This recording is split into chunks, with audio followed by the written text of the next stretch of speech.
Hi guys. Tonight we step into a place where cold is not a season but a constant presence, where the ground crunches beneath your boots and the air itself feels sharp enough to cut skin. You stand on rough northern soil, breath fogging instantly, eyelashes already stiffening. The sea is close enough that you can smell salt, yet far enough away that it offers no warmth. Wind slides over low hills without obstruction, testing your balance, your patience, your resolve. This is not a land that welcomes hesitation. It demands shelter immediately. You probably won't survive this without one. So, before you get comfortable, take a moment to like the video and subscribe, but only if you genuinely enjoy what I do here. And while you're settling in, tell me where you're listening from and what time it is there right now. Now, dim the lights, and let yourself remain standing here for a moment longer as the story begins to move. You quickly realize that the cold isn't the dramatic enemy people imagine. It doesn't roar. It doesn't attack all at once. It seeps. It creeps. It settles into your joints and thoughts. Vikings understood this deeply. One widely accepted historical detail is that survival in Scandinavia depended less on individual toughness and more on collective design. Strength came from structure, from shared space, from building something that could quietly resist winter day after day. You look around, and there are no towering forests like the ones in children's books. Trees exist, yes, but they are shaped by wind and scarcity. Timber is valuable, and you treat it with respect. You don't build quickly. You build deliberately. Every cut matters. Every choice echoes forward into months of darkness. The first instinct is not height, but length. You don't want a tall house fighting the wind. You want something low, stretched, hugging the ground like an animal conserving heat. This is where the idea of the longhouse begins to take shape, not as a grand statement, but as a practical answer. Long, narrow, shared, a single roof instead of many, one fire instead of several, fewer walls for warmth to escape through. You feel the ground beneath your feet. It's not frozen solid yet, but it will be. Vikings often chose slightly raised land, not for the view, but to avoid meltwater flooding the floor during early thaws. There's an unromantic wisdom here. Comfort comes later. Dryness comes first. Some archaeologists point out that even a slight slope could mean the difference between livable space and a damp, mold-ridden nightmare. There's a quirky detail that doesn't always make it into textbooks in some regions. Early builders would test a site by lying down on the ground overnight to feel how the cold pooled. If the chill felt heavier at dawn, the spot was abandoned. It sounds almost folkloric. But stories like this linger across oral traditions. Historians still argue whether these practices were widespread or later embellishments layered onto practical knowledge. As you begin to imagine walls rising, you notice how the wind behaves. It doesn't just blow, it curls, dips, and accelerates around obstacles. Vikings paid attention to this. Longhouses were often aligned, so their narrow ends faced prevailing winds, reducing pressure on the broad walls. This wasn't aesthetic, it was survival engineering, learned slowly, through failure, through winters that punished mistakes. You kneel and run a hand through soil mixed with stones and grass. This earth won't just sit beneath the house, it will become part of it. One mainstream fact, quietly supported by excavation evidence, is that early longhouse walls often combined wooden frames with packed earth, turf, or clay. Wood alone wasn't enough. Earth added mass, and mass slowed heat loss. It's physics, but it feels almost instinctive here. The idea of a house as a separate object doesn't quite exist.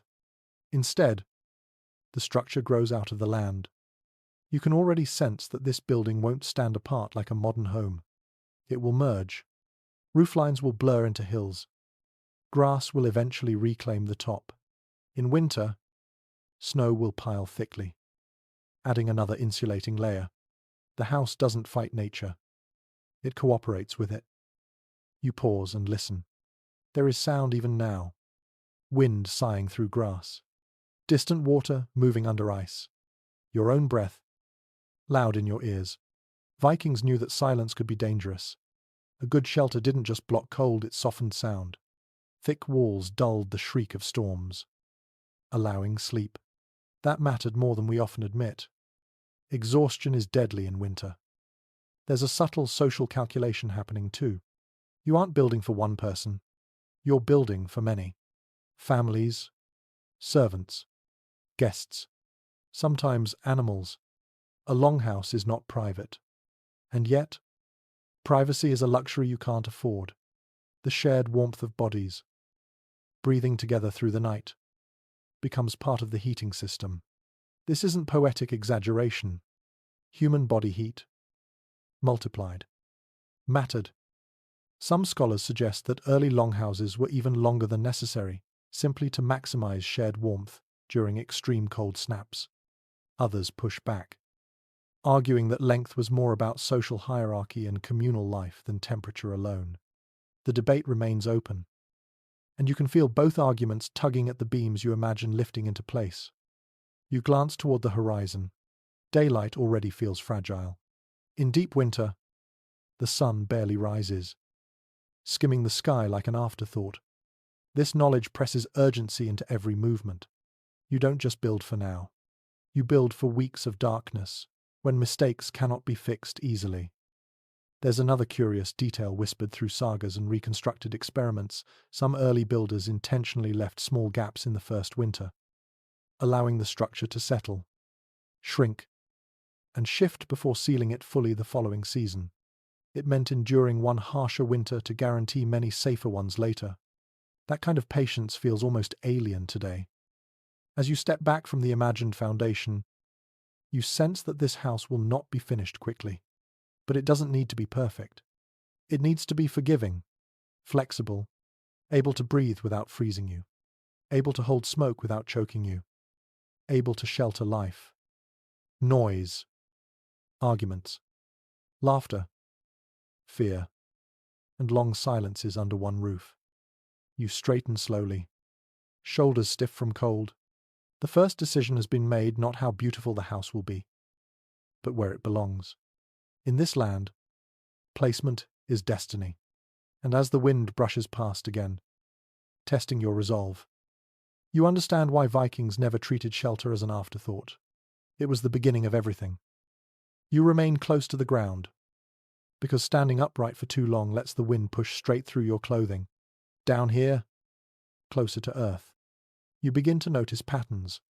Snow does not settle evenly. Some patches remain strangely bare, while others gather thick drifts even before winter fully arrives. Vikings watched this carefully. Snow was not just cold decoration. It was information. You trace the slope of the land with your eyes. Cold air sinks. Warm air rises. Even in a world that feels endlessly frozen. If you place a house in a shallow hollow, cold will pool around it like water in a bowl. This is not theory. This is lived knowledge, passed along after nights spent shivering despite heavy walls.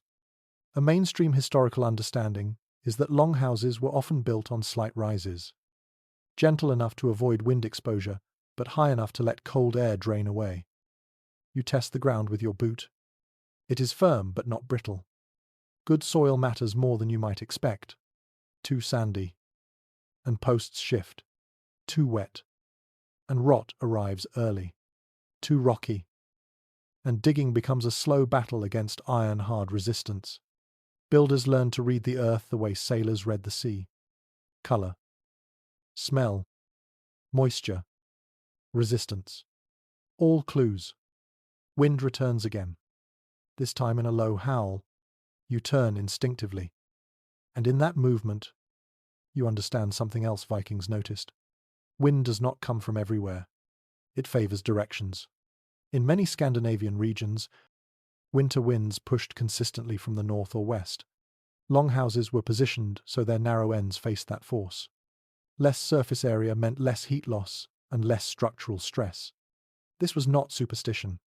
It was adaptation. There is a quieter detail here that often gets overlooked. Sound travels differently depending on placement. A house tucked just below a ridge hears less of the storm. The hill breaks the noise. Inside, this mattered. Sleep was survival. If you could rest through a storm instead of lying awake listening to timber strain and snow scrape, you woke stronger. You crouch again and pick up a handful of grass. Still green beneath the frost. Vegetation mattered too. Thick grass meant turf later. Turf was insulation waiting to happen. Areas stripped bare by wind were avoided. Vikings preferred land that offered materials close by. Carrying heavy sod across long distances in winter was exhausting and dangerous. There is a quirky tradition whispered in regional lore. In some settlements, elders would observe how animals behaved before choosing a building site. Where livestock naturally huddled during cold snaps was considered safer ground. Historians still argue whether this practice was symbolic storytelling or genuinely influential. But animal behavior often reflects subtle environmental advantages humans miss. You notice water now, a stream nearby, partially iced over, close enough for drinking, far enough to avoid flooding. This balance was crucial. Some early longhouses failed simply because spring melt turned floors into shallow swamps. Builders learned quickly. Distance from water was measured in steps, not maps. The idea of convenience barely exists yet. Every choice is filtered through winter logic. Can you reach this place in deep snow? Can you clear drifts without exposing walls too much? Will smoke rise cleanly or get trapped by nearby slopes? These questions shape the footprint long before the first post is set. There is debate among scholars about how much planning was conscious and how much was instinctive. Some argue that Vikings relied on accumulated tradition rather than deliberate analysis. Others suggest that experienced builders actively evaluated sites with impressive precision. Standing here, cold biting at your fingers, the distinction feels less important. Knowledge gained through repetition becomes instinct. You feel the sky lowering. Clouds press down, thick and heavy. In winter, light is rare and precious. A house placed poorly might lose what little daylight exists. Longhouses often aligned, so doorways and small openings could catch the low arc of the winter sun. This did not make interiors bright, but it made them survivable. Dim light helps regulate time when days blur together. There is another subtle factor you begin to appreciate. Smell. Smoke and human presence linger.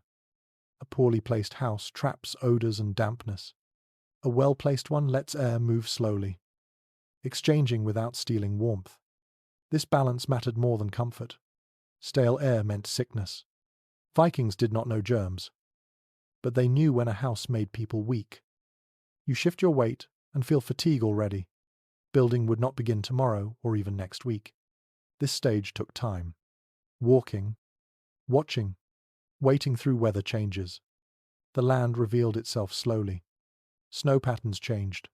Winds shifted slightly. Meltwater traced hidden channels. Rushing meant regret. One mainstream archaeological observation supports this patience. Post holes from abandoned longhouses are often found near better positioned replacements, suggesting that early attempts taught lessons that shaped later construction. Mistakes were part of the process. Survival improved incrementally. There is a strange comfort in this. You are not expected to get everything right immediately. You are expected to pay attention. That is the real skill. Not strength, not speed. Attention. As the cold deepens, you imagine the future walls here. You imagine snow leaning against them, not crashing into them. You imagine smoke rising into still air instead of being slammed back inside. You imagine children sleeping without waking every hour from the sound of wind tearing at the roof. This place feels quieter, not silent, but calmer. The land itself seems to cooperate. That cooperation is the goal. Vikings did not conquer winter. They negotiated with it. You take one last look around. The decision settles in your chest. Steady and unglamorous. This is where the house will grow. Not because it is beautiful, but because it gives you a fighting chance when beauty no longer matters. And as the first snow begins to fall more heavily, you already sense that the next step will not be about land at all, but about scale. how big the shelter must become when survival is shared. You do not think small when winter is the enemy. Standing on chosen ground, you begin to sense that a tiny shelter would be a mistake. Not because it would collapse, but because it would isolate. Cold thrives on separation. Vikings learned early that warmth multiplies when lives overlap. The idea of building long rather than wide did not come from pride or display. It came from arithmetic. Fewer exterior walls meant fewer places for heat to leak away. A stretched structure also allowed many people to live under one roof without fragmenting the fire. One central hearth could serve dozens. This principle appears again and again in excavated foundations across Scandinavia, quietly confirming that size itself was a tool for survival. You imagine the outline now, narrow enough that the roof can be supported without massive beams, yet long enough to hold sleeping platforms, work areas, storage, animals, and movement. The proportions feel almost organic, like a body stretched out to conserve warmth under heavy furs. There is something counterintuitive here. Modern instinct says smaller spaces are easier to heat. Viking experience suggested otherwise. A cramped house traps smoke, moisture, and illness. A longer house breathes. Air moves slowly from one end to the other. Smoke thins. Dampness dries. Heat lingers without choking the people inside. You picture the interior filling gradually. Not all at once. First a family, then another. Perhaps hired hands. Maybe a visiting trader delayed by weather. The longhouse is designed to absorb people without becoming chaotic. Space is flexible. Sleeping areas shift. Tools move. No room is fixed forever. Some reconstruction experiments hint at an unexpected benefit. The sheer length of the structure allowed temperature gradients. Areas closer to the hearth stayed warmer. Cooler zones formed toward the ends. This gave inhabitants choice. Those working could stay alert in cooler air. Those resting could settle near the fire. Comfort became adjustable without changing the building itself. There is a detail that often surprises people. These houses were not quiet. They were full of sound, breathing, shifting bodies, wood popping as it adjusted to heat, animals stirring. Yet that noise was comforting. Silence meant danger. Silence meant storms muffled outside or snow piling without warning. Inside, noise meant life continuing. Some sagas exaggerate longhouse size to almost mythical proportions, while archaeology rarely supports such extremes. It does suggest that some houses were far larger than strictly necessary for daily use. One interpretation proposes that this excess space allowed communities to shelter together during particularly brutal winters or food shortages. Another view suggests that size reinforced social bonds and hierarchy. The truth may sit somewhere between warmth and status. You feel the scale settling in your body now. This is not a place of solitude. Privacy dissolves in favor of resilience. If someone wakes coughing, everyone hears. If someone rises early to tend the fire, everyone benefits. Individual survival merges into collective rhythm. You imagine sleeping here. Not alone. Never alone.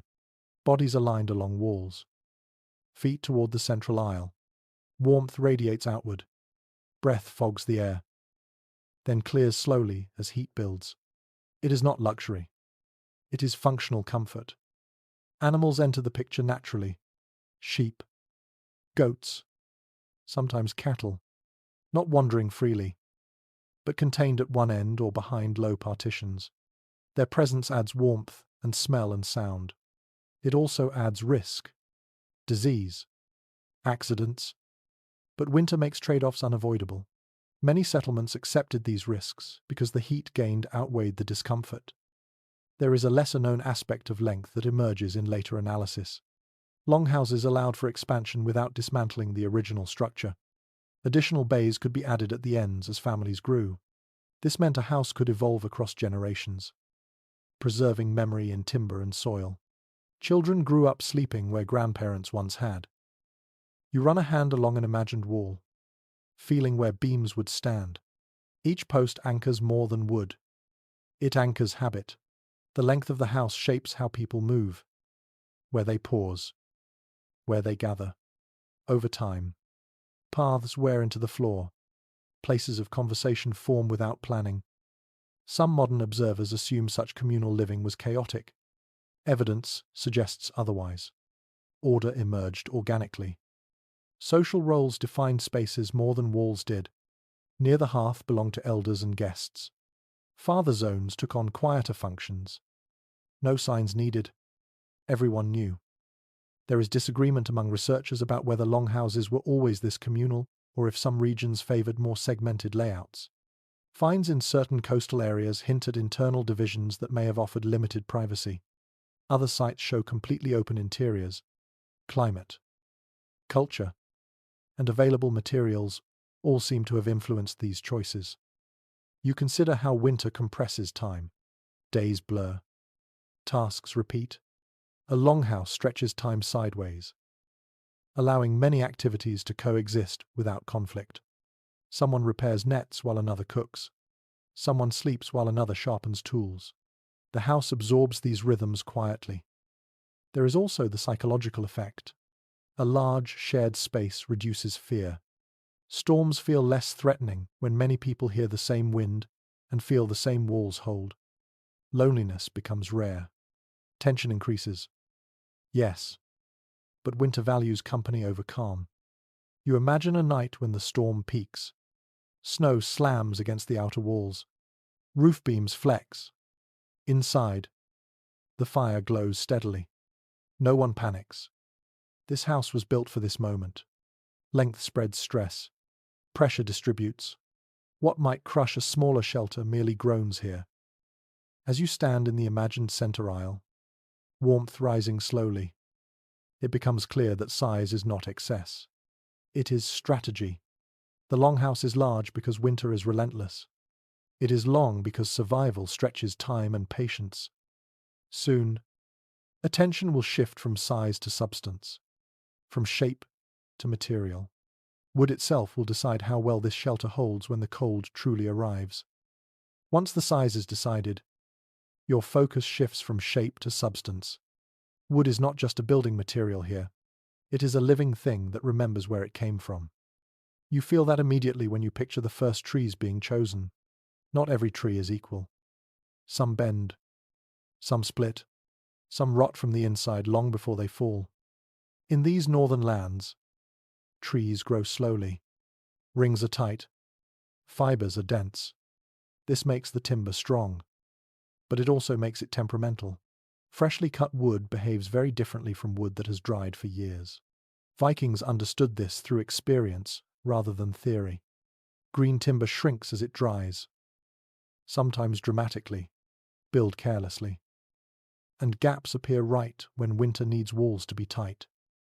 Evidence from preserved post holes and surviving wooden fragments suggests that builders often used timber soon after cutting.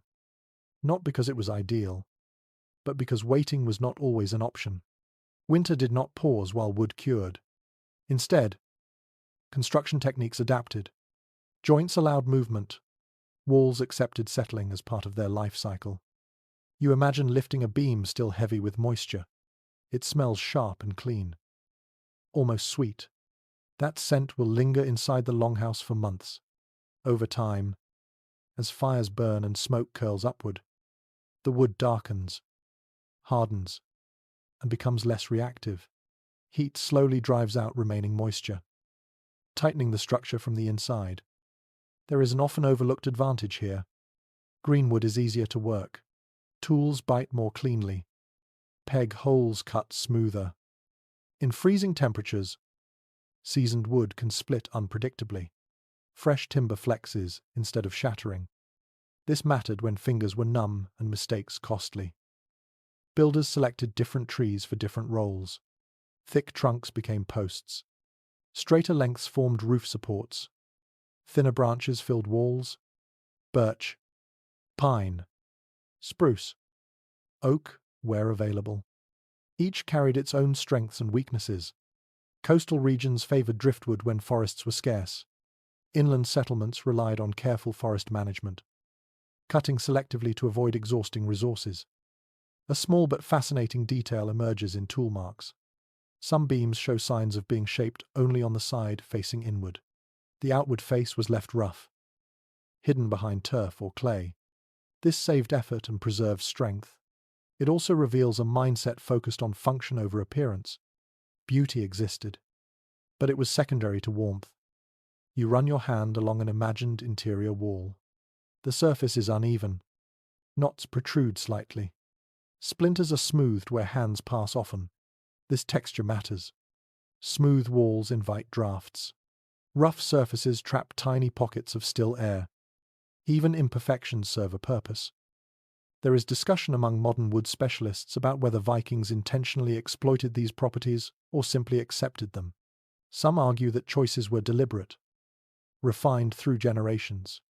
Others suggest that adaptation emerged naturally from trial and error. Standing here, surrounded by the imagined scent of sap and smoke, the distinction feels blurred. Knowledge gained through repetition becomes wisdom regardless of intent. You think about rot. Moisture is the enemy long after cold retreats.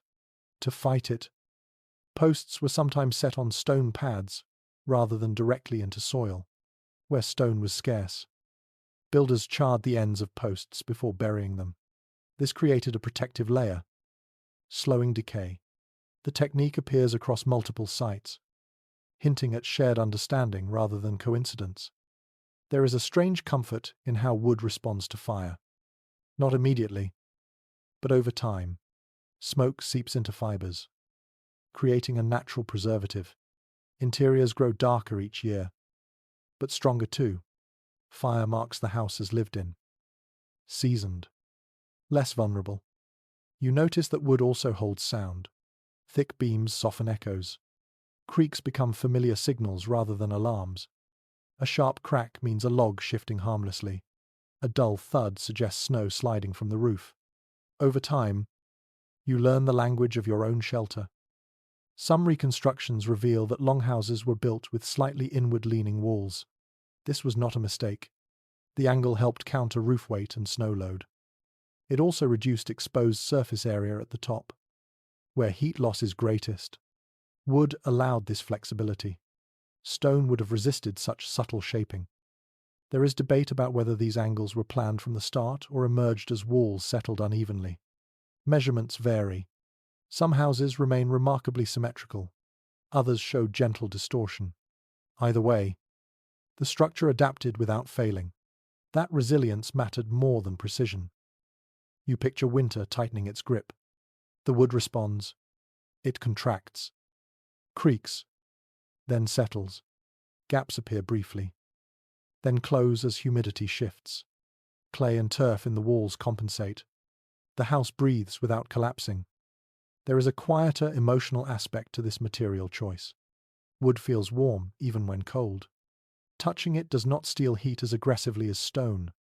In long nights, when hands brush walls while moving through darkness, that difference matters. Comfort is not luxury here. It is endurance. You imagine children tracing grain patterns with their fingers. Adults leaning tools against posts worn smooth by years of contact. Wood records life subtly. Scratches remain.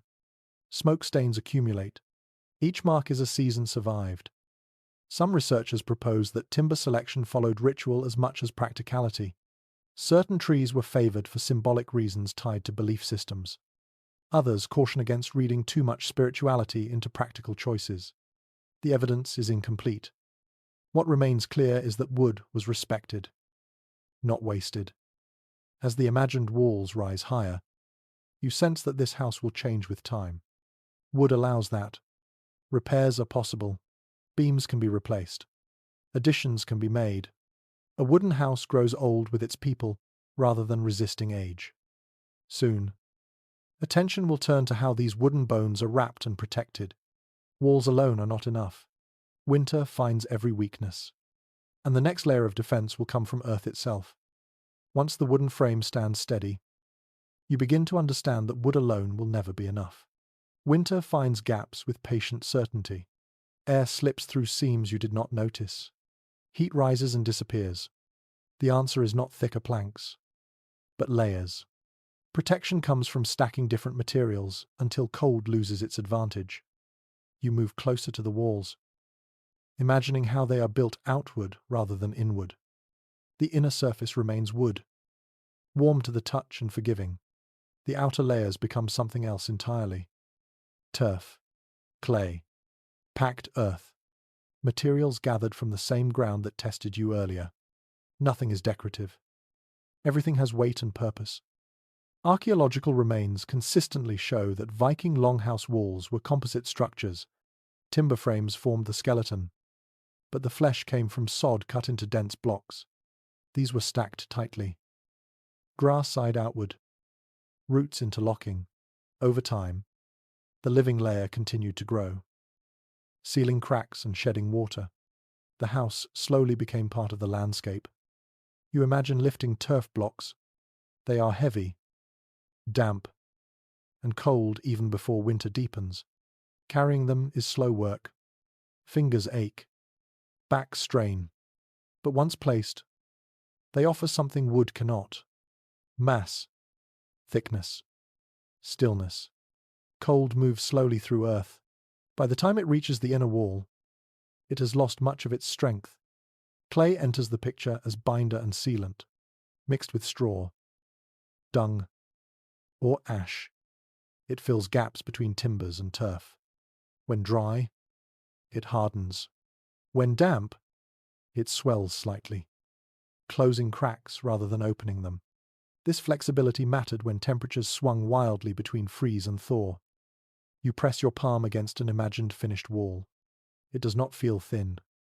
It feels solid, almost like a hillside. Sound dulls. Wind noise fades. Inside, the air feels calmer. This is not insulation in the modern sense. It is inertia. Heat stays because it has nowhere easy to go. There is an understated advantage to turf walls that people often miss. Snow piles against them instead of sliding away. This is intentional. Snow adds insulation. A drift leaning against a wall creates a barrier of trapped air. Instead of clearing it away, inhabitants often let it build, turning winter itself into a shield. Some reconstructed longhouses show evidence that outer walls were periodically repaired with fresh turf as old layers dried or eroded. This was not failure. It was maintenance. Walls were living systems, not finished products. Each spring and autumn brought small adjustments, ensuring readiness for the next cold season. A curious detail appears in some sites. Stones embedded within turf layers, not for strength, but for weight. Wind could peel poorly anchored sod away. Added mass kept walls intact during storms. The stones also absorbed heat during the day and released it slowly at night, adding subtle thermal stability. You notice how low the walls remain. Height is sacrificed deliberately. Less wall surface means less heat loss. The roof begins lower than expected, forcing people to stoop slightly. This is inconvenient but survivable. Freezing is not. There is discussion among modern builders who study these structures about airflow. Some argue that such thick walls risk trapping moisture inside. Others point out that small gaps near the roofline allowed slow ventilation without dramatic heat loss. The truth seems to lie in balance. Too sealed, and dampness sickens. Too open, and cold conquers. You picture smoke drifting upward from the hearth, brushing along rafters before escaping slowly. Walls absorb some of it, darkening and strengthening over time. The smell becomes familiar, almost comforting. Smoke drives away insects, preserves wood, and reminds everyone that fire is alive. There is a lesser-known practice hinted at in regional traditions. Some builders mixed crushed shells or sand into clay layers. This reduced cracking and improved durability. Whether this was widespread or localized remains uncertain, but examples appear often enough to suggest experimentation rather than accident. You step back mentally and view the house from outside. It no longer looks like a wooden building. It looks like a mound. Earth tones dominate. Grass waves gently on the surface. In winter, snow smooths everything into a single shape. From a distance, the structure almost disappears. This had defensive advantages too. A house that blends into land is harder to spot in storms or conflict. Inside, the difference is immediate. Sound softens. Temperature stabilizes. The fire does not have to fight constantly. It simply maintains. This reduces fuel consumption, which matters deeply when gathering wood in deep snow is dangerous and exhausting. You imagine a night when wind howls across the landscape. Outside, trees bend and snap. Snow scours the ground. Inside, you hear little more than a low murmur. Walls hold. Heat remains. People sleep. There is disagreement among historians about whether turf walls were universal or region-specific. Some inland areas relied more heavily on timber due to available forests. Coastal regions favored turf due to limited trees. The result was variation, not uniformity. Viking architecture was adaptable rather than standardized. You feel appreciation growing for this layered approach. Each material compensates for another's weakness. Wood provides structure. Earth provides mass. Clay provides seal. Snow provides insulation. Nothing works alone. Survival comes from cooperation. Just like the people inside, children grow up touching these walls, leaning against them, sleeping beside them. They learn early that warmth comes from thickness and patience, not speed. Repairs are not resented. They are part of seasonal rhythm. As you imagine winter deepening, walls darkening with smoke and age, you realize that the house is no longer simply built. It is growing. It changes slowly, quietly, adapting to those who live within it. Next, your attention will lift upward. Walls hold warmth, but the roof decides whether the house survives snow itself, and snow is heavier than it looks. When you look up, you understand why the roof matters more than any wall. Snow does not drift gently here. It piles. It presses. It waits for weakness. A flat roof would be a slow disaster. Vikings learned this early, sometimes at terrible cost. The angle of the roof becomes the first defense, steep enough to encourage snow to slide away, but not so steep that wind tears coverings loose. This balance took experimentation. Early attempts likely failed often. Collapsed roofs leave clear traces in the archaeological record, reminding you that learning came with loss. You picture long rafters rising from the walls, meeting at a ridge beam that runs the length of the house. This central spine carries much of the weight. Shorter rafters lean into it, creating a strong triangular form. Triangles resist collapse better than rectangles. This geometry appears again and again in surviving foundations and reconstructions. Snow behaves strangely. Fresh snowfall is light, but repeated storms compress layers into heavy slabs. Wet snow is especially dangerous. Roof pitch needed to shed this weight before it became crushing.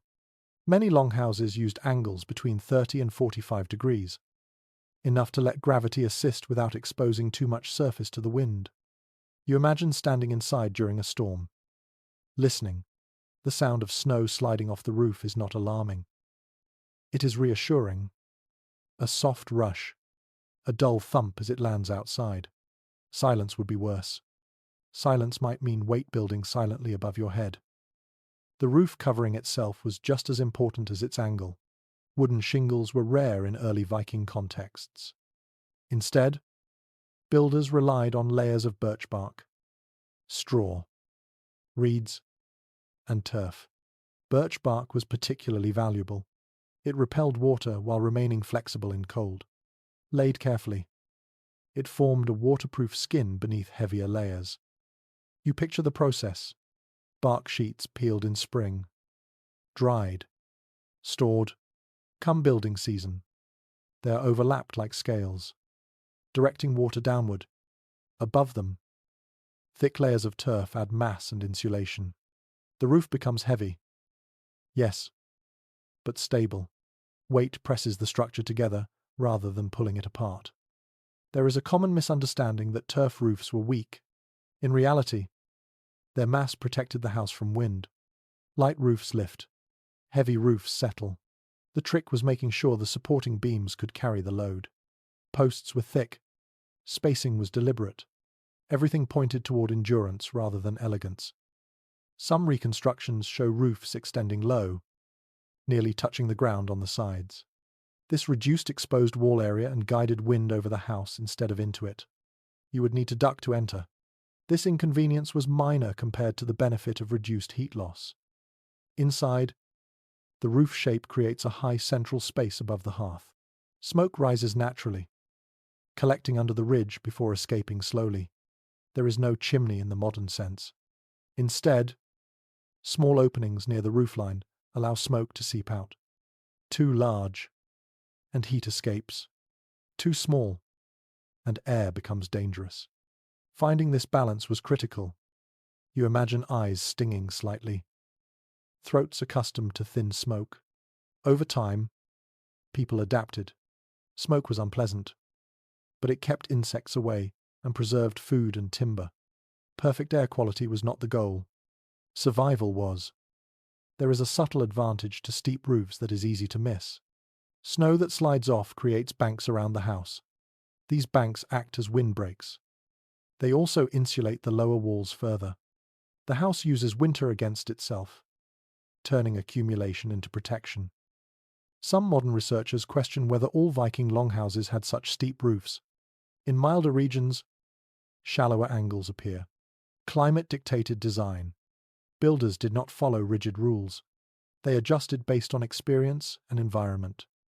You feel the scale again. A long roof is heavy.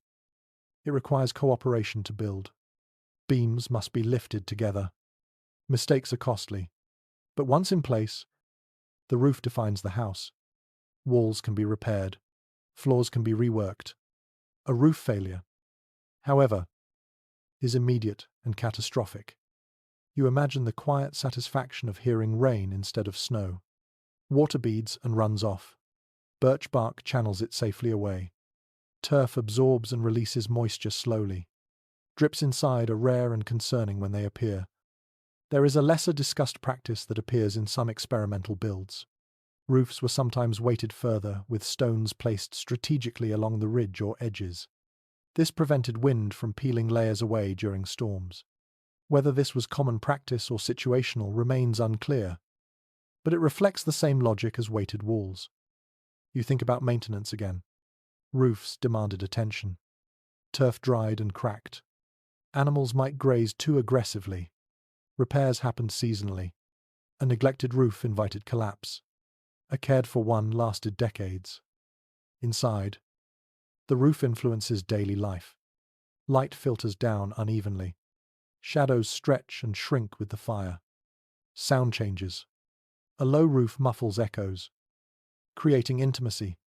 Voices do not travel far. This keeps nights calm. Conversations close. There is disagreement among scholars about how smoky these interiors truly were. Some argue that conditions would have been unbearable. Others point to evidence of long-term habitation without signs of chronic respiratory damage. Adaptation likely played a role. People became accustomed. Houses improved slowly. You imagine lying down, eyes half closed, listening to wind skim over the roof instead of battering it. That sound is different. It is smoother.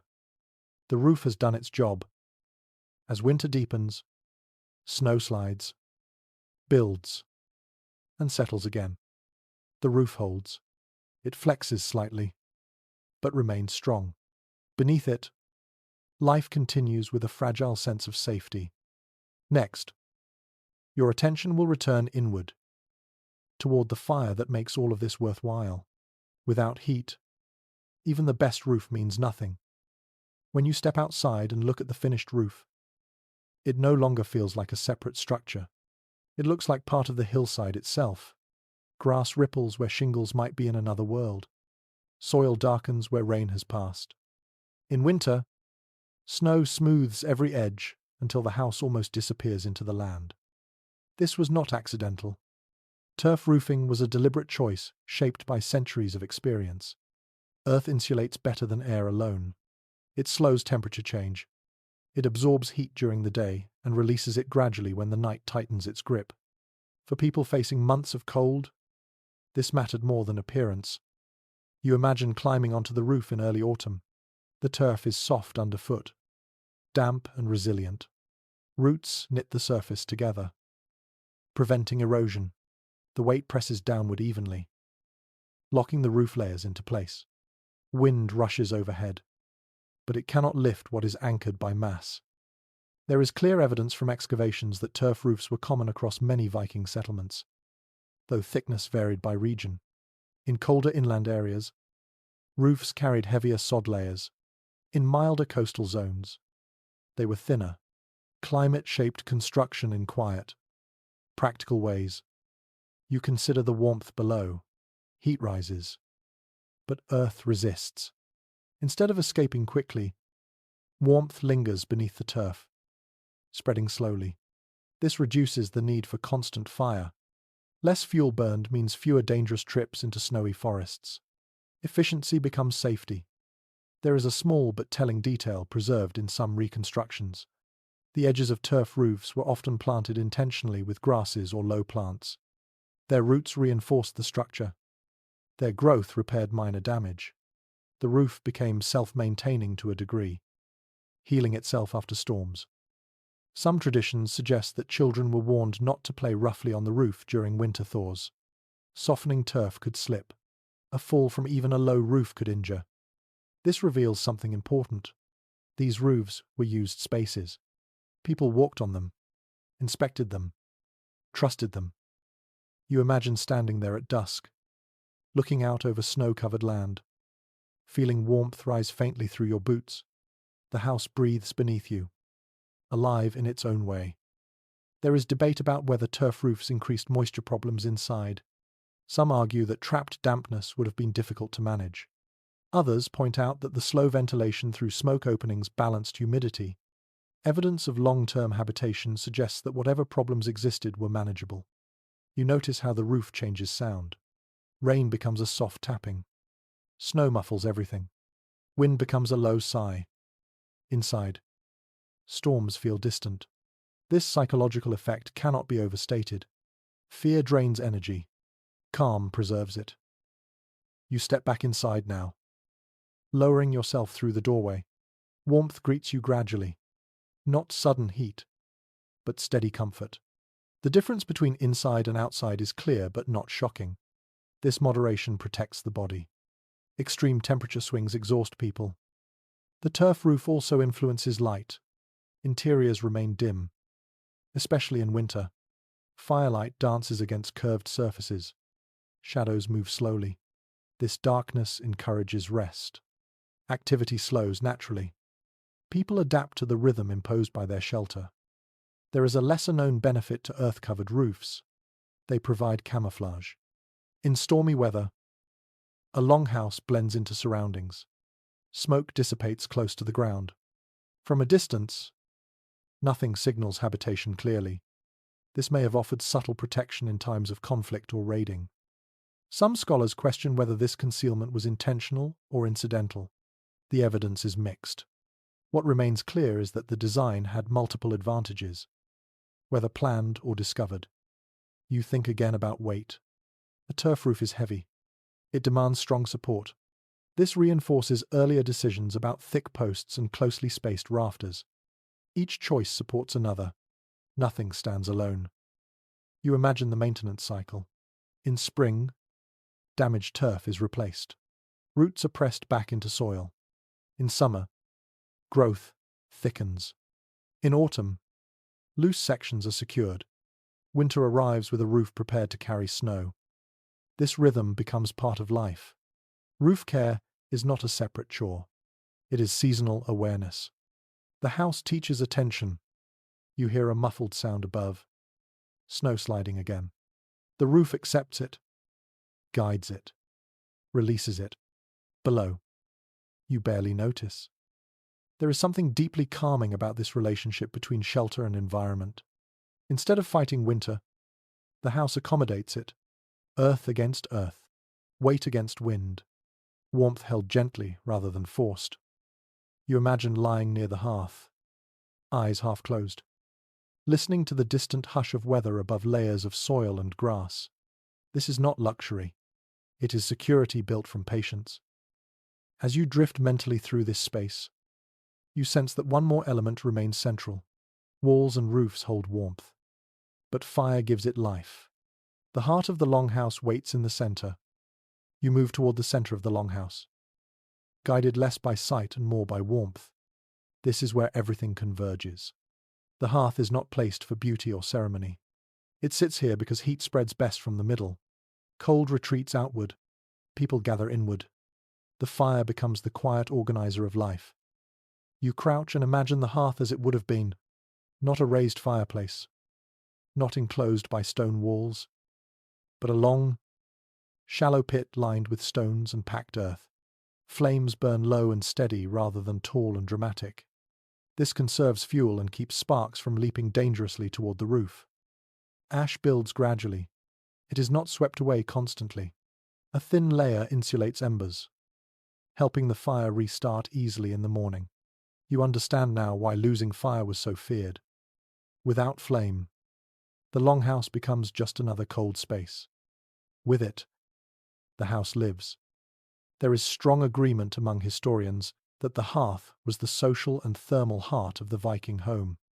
Meals were cooked here. Tools were repaired here. Stories passed through this space, carried by voices softened by smoke. Even sleep patterns revolved around distance from the fire. You imagine sitting near it as night deepens.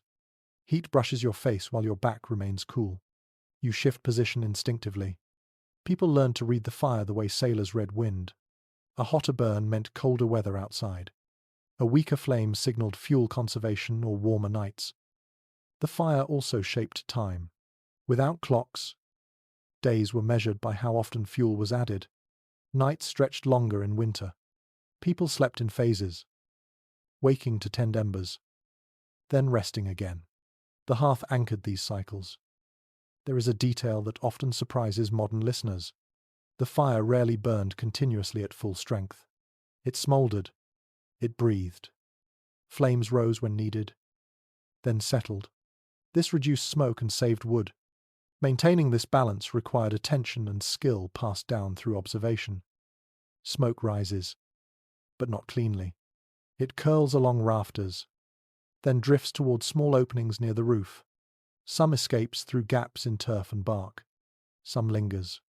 Your eyes sting slightly at first.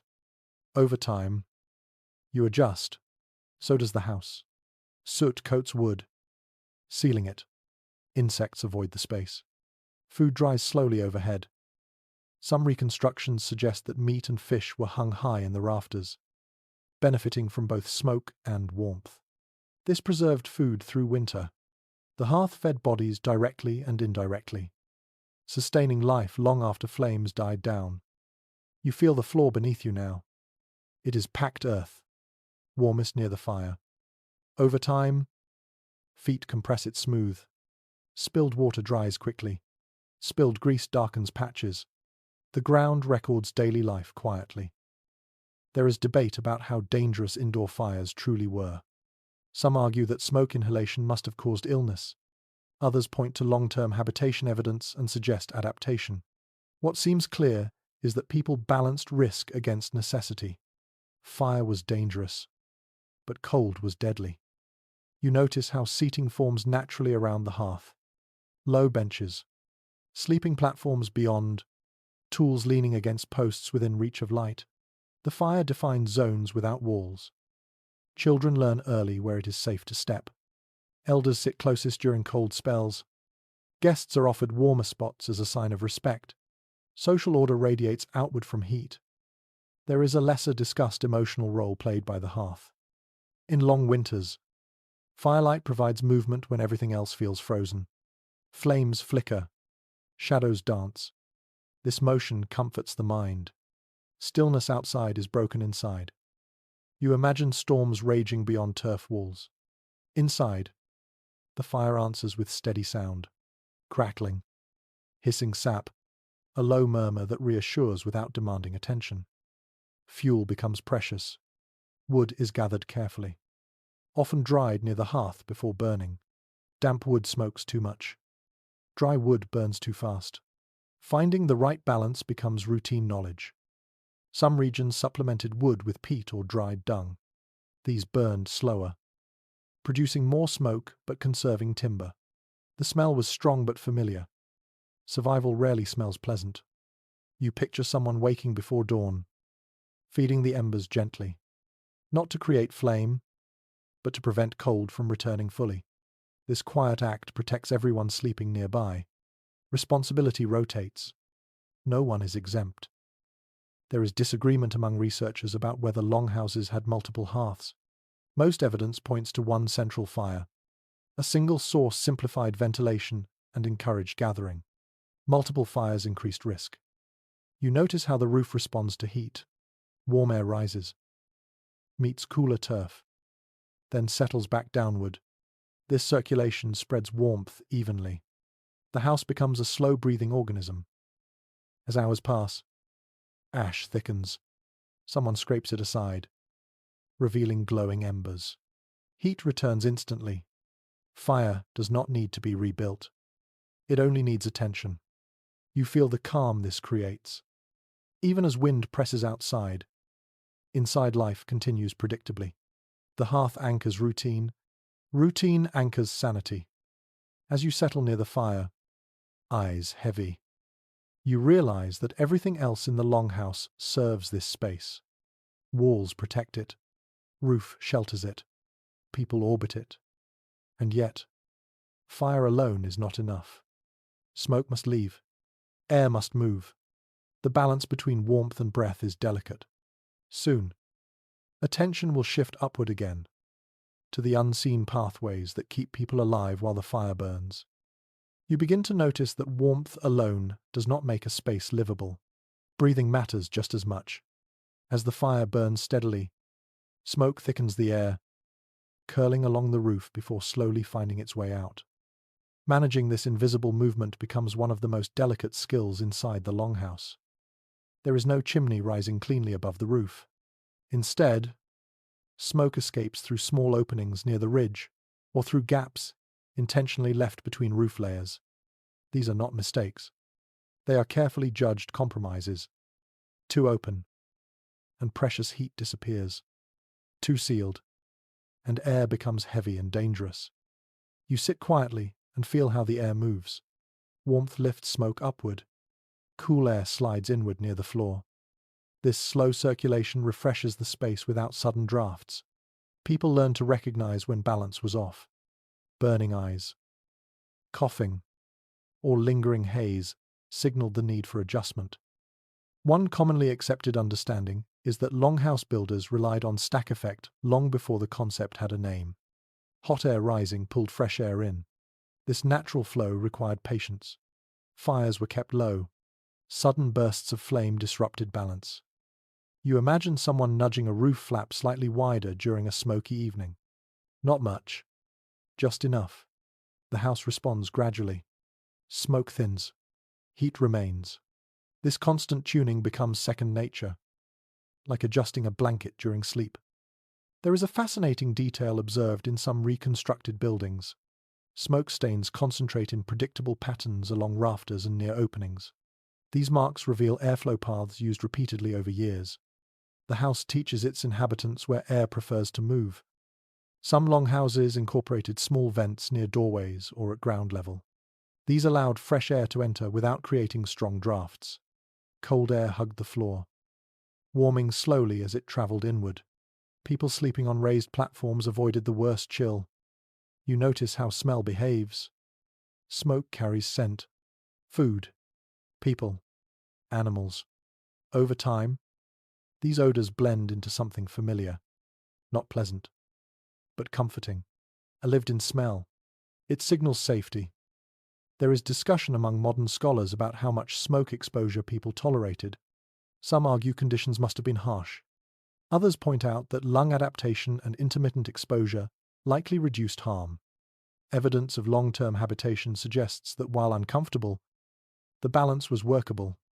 You think about children growing up in this environment, eyes watering at first, then adjusting, bodies learning what normal feels like. Complaints fade. Habituation replaces discomfort. There is also the matter of fire safety.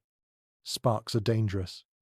To reduce risk, hearths were often surrounded by stones that absorbed heat. Roof timbers above were sometimes spaced wider to reduce ignition risk. Smoke darkened wood, making it less flammable over time. You hear a faint whistle now as wind outside shifts. Air pressure changes. Smoke momentarily pushes downward before correcting itself. This reminds you that ventilation is never static. Weather influences everything. Storms force smoke back inside. Calm nights let it drift upward easily. During severe weather, people tolerated heavier smoke to preserve heat. Breathing became shallow. Eyes stung. It was temporary. Cold outside was worse. Some oral traditions mention opening doors briefly to clear air. Even in deep winter, this was done carefully, quickly, with people wrapped tightly. The rush of cold shocked the room, but fresh air restored balance. Doors were closed again. Heat slowly returned. You imagine how sound changes when doors open. Wind roars, snow scrapes, then silence again as turf walls resume their work. The house feels almost alive, responding to small interventions. There is a subtle architectural choice here. Doorways are low and narrow. This reduces air exchange. Cold air stays low. Warm air stays high. Movement in and out is controlled. You picture someone entering late at night, stooping, shaking snow from boots. Cold air spills briefly across the floor. People near the fire feel it, but only faintly. Walls and roof absorb the intrusion. Some researchers propose that smoke also acted as pest control, discouraging insects and rodents. This reduced disease risk and preserved food stores. The discomfort of smoke came with benefits not immediately obvious. You begin to appreciate how breathing, warmth, and structure intertwine. The house is not sealed. It is regulated. That regulation requires awareness. There is no single correct setting. Conditions change hourly. People respond intuitively. Fire size shifts. Openings adjust. Routines flex. You sit back and imagine the long night stretching ahead. The fire glows low. Smoke thins. Air moves quietly. Outside, wind loses interest. Inside, breathing slows. This balance between heat and breath allows sleep. It allows life to continue without constant strain. Without it, even the strongest walls would fail their purpose. As your body relaxes, attention drifts from air to rest. The next concern is where warmth settles when eyes finally close. Sleep requires its own design, and in the longhouse, even sleeping is shaped by winter. As the night deepens, your attention drifts away from walls and fire and settles on where bodies finally rest. Sleeping in winter is not simply closing your eyes. It is positioning yourself within a carefully arranged landscape of warmth, sound, and safety. In the longhouse, sleep is communal, deliberate, and deeply practical. You move toward the raised platforms that line the walls. These are not beds in the modern sense. They are wide wooden benches, sometimes layered with straw, wool, or animal skins. Height matters. Cold air sinks. Warm air gathers higher. By sleeping off the floor, you escape the worst chill without needing extra fuel. You imagine lowering yourself onto one of these platforms. It is firm, not soft. Comfort comes from insulation rather than cushioning. Thick furs trap heat. Wool breathes. The combination keeps moisture from building, while warmth remains close to the body. There is a commonly accepted understanding that sleeping arrangements followed strict logic rather than preference. Elders and children slept closer to the fire. Those who worked hardest during the day often claimed warmer spots at night. Guests were offered places of honor near heat as a sign of hospitality. You notice how bodies align. People sleep side by side, feet toward the central aisle. This orientation allows warmth from the fire to reach everyone evenly. It also keeps pathways clear for night movement. Someone tending embers does not step over sleeping forms. Body heat becomes part of the heating system. One person warms another. Breath mingles. Blankets overlap. Privacy dissolves quietly in favor of shared survival. What might feel crowded elsewhere feels necessary here. You imagine the sounds of sleep, breathing, shifting weight, occasional murmurs. Someone coughing lightly. These noises reassure. Silence would feel wrong. Silence might mean danger. There is evidence from wear patterns in excavated longhouses that sleeping areas were used consistently over long periods. Boards smooth with age, soil compacted beneath platforms. These marks suggest routine rather than chaos. You think about darkness. Firelight fades late at night, reduced to embers. The longhouse grows dim. Eyes adjust. Shapes soften. This darkness encourages rest. Activity slows naturally. Winter demands conservation of energy. Some people wake during the night. This is expected. Sleep comes in segments. Someone adds fuel. Someone steps outside briefly. Someone checks on animals. Then rest returns. No one resents this. It is part of the rhythm. There is discussion among researchers about whether people slept fully clothed. Evidence suggests that layers were kept on, loosened rather than removed. Removing clothing risked heat loss and stiffness. Comfort came from managing layers, not exposing skin. You feel the difference between sleeping near the wall and sleeping near the fire. Near the wall, air is cooler but more stable. Near the fire, warmth fluctuates with embers. Some prefer one, some the other. Choice exists within constraint. Children learn quickly where they belong. They drift toward warmth instinctively. Adults guide them gently, adjusting furs, pulling coverings closer. These small acts repeat nightly, building trust and routine. There is a quieter emotional effect here. Shared sleep reduces fear. Storms feel less threatening when others breathe nearby. Loneliness becomes rare. Tension exists. But winter teaches patience. Some oral accounts describe families singing softly or telling stories before sleep. Not loudly, but enough to ease minds. Sound carries differently at night. Words feel closer. Time stretches. You imagine lying still, eyes half closed, listening to the fire settle. Outside, snow presses against walls.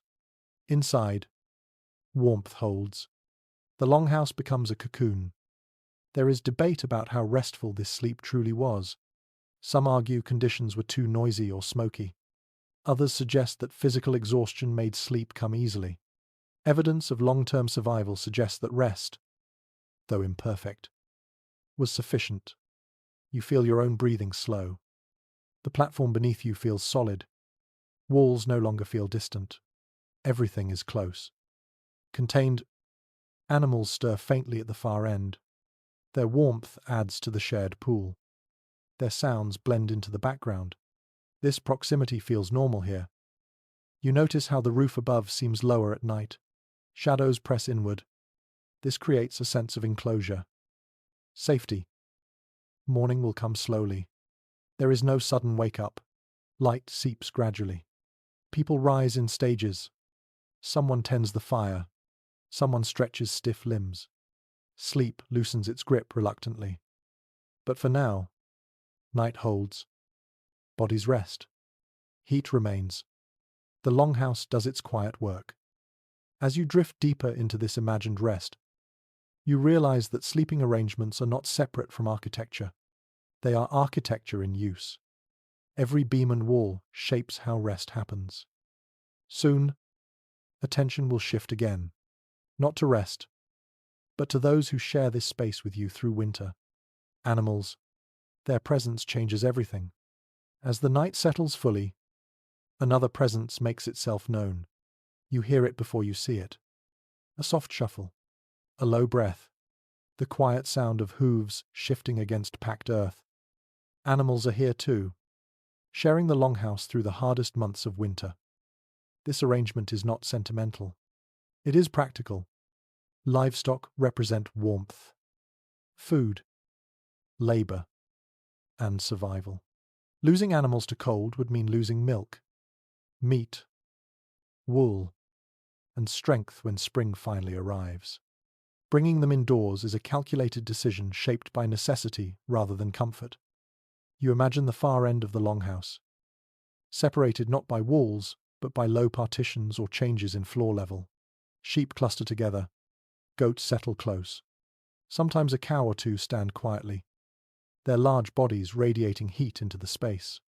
The air here smells stronger, earthier. It is not pleasant, but it is familiar.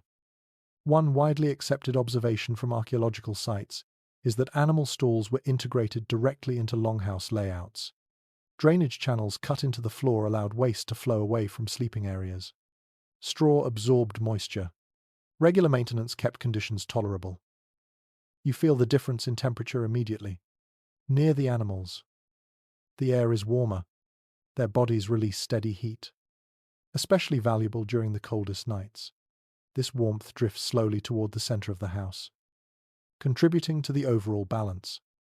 Animals also bring sound, occasional bleats, hoof steps, the low rumble of breath. These sounds become part of the night rhythm. They reassure rather than disturb. Silence from the animal end would cause concern. There is a lesser-known benefit to this proximity. Animals sense changes in weather. Restlessness often precedes storms. Their behavior provides early warning. People learn to listen. You imagine waking briefly to movement among the animals. A storm is coming. Someone rises to secure roof layers or adjust vents. The house responds before danger peaks. There is discussion among historians about whether keeping animals indoors increased disease risk. Some argue that close quarters must have led to illness. Others point out that smoke and cold reduced parasite survival, and that careful separation limited direct contact. Evidence of long-term habitation suggests that while risks existed, they were managed. You consider how children interact with animals in this space. They grow up accustomed to their presence. Responsibility begins early. Feeding, cleaning, monitoring. These tasks continue through winter, shaping daily routine. The floor beneath animals is slightly sloped. Waste drains away. Straw is replaced regularly. This is labor, but necessary labor. Neglect would poison the air and invite sickness. There is a subtle emotional comfort here too. Animals represent continuity. They are investments in the future. Hearing them breathe through the night reassures everyone that spring will matter. Some oral traditions suggest that certain animals were given names and treated with particular care during winter, whether widespread or localized. This hints at bonds formed through shared survival rather than affection alone. You notice how heat distribution changes with animals present. Warmth becomes more even. Cold pockets shrink. The longhouse feels fuller, more alive. You imagine the smell of hay mixing with smoke. It becomes the scent of winter life. Sharp, heavy, unmistakable. It clings to clothing and hair. It marks everyone as part of this place. There is also risk. Animals can panic. A sudden noise might cause movement that endangers people. Children learn quickly where it is safe to stand. Adults remain alert even while resting. Some researchers suggest that animal placement varied by region. In harsher climates, animals were kept closer. In milder areas, they might be housed separately. This flexibility reflects adaptation rather than rigid tradition. You think about feeding. Stored hay and grain must last through winter. Rations are calculated carefully. Overfeeding wastes resources. Underfeeding risks death. This balancing act continues daily. The animals, in turn, contribute resources even during winter. Milk may still flow. Wool can be cleaned and spun. Manure becomes fuel or fertilizer when spring arrives. Nothing is wasted. You imagine a particularly cold night. Frost creeps along the walls. Wind presses hard. Inside, animals huddle tighter. Heat rises. The house holds. There is something grounding about this shared existence. Humans and animals endure together. Comfort is secondary. Survival is shared. As your thoughts drift, the sounds of animals fade into the background. They become part of the longhouse breathing. In and out. Steady. This arrangement influences social boundaries. The far end of the house is functional rather than social. Conversations soften as they approach. Respect grows from necessity. You feel the night stretching again. Time slows. Fire glows faintly. Bodies rest. Animals settle. Soon, attention will turn from warmth and sleep to the rhythm of daily work that continues even when snow lies deep. Winter does not stop life. It reshapes it. When morning arrives in winter, it does not announce itself clearly. Light seeps in slowly, diluted and pale, slipping through small openings and catching on smoke that never fully leaves the air. You wake without certainty of time. There is no sharp boundary between night and day. The Longhouse teaches you to read subtler signals. You sit up and notice how dim the space remains. Firelight still matters, even at midday. This is one of the quiet truths of northern winters. Darkness dominates.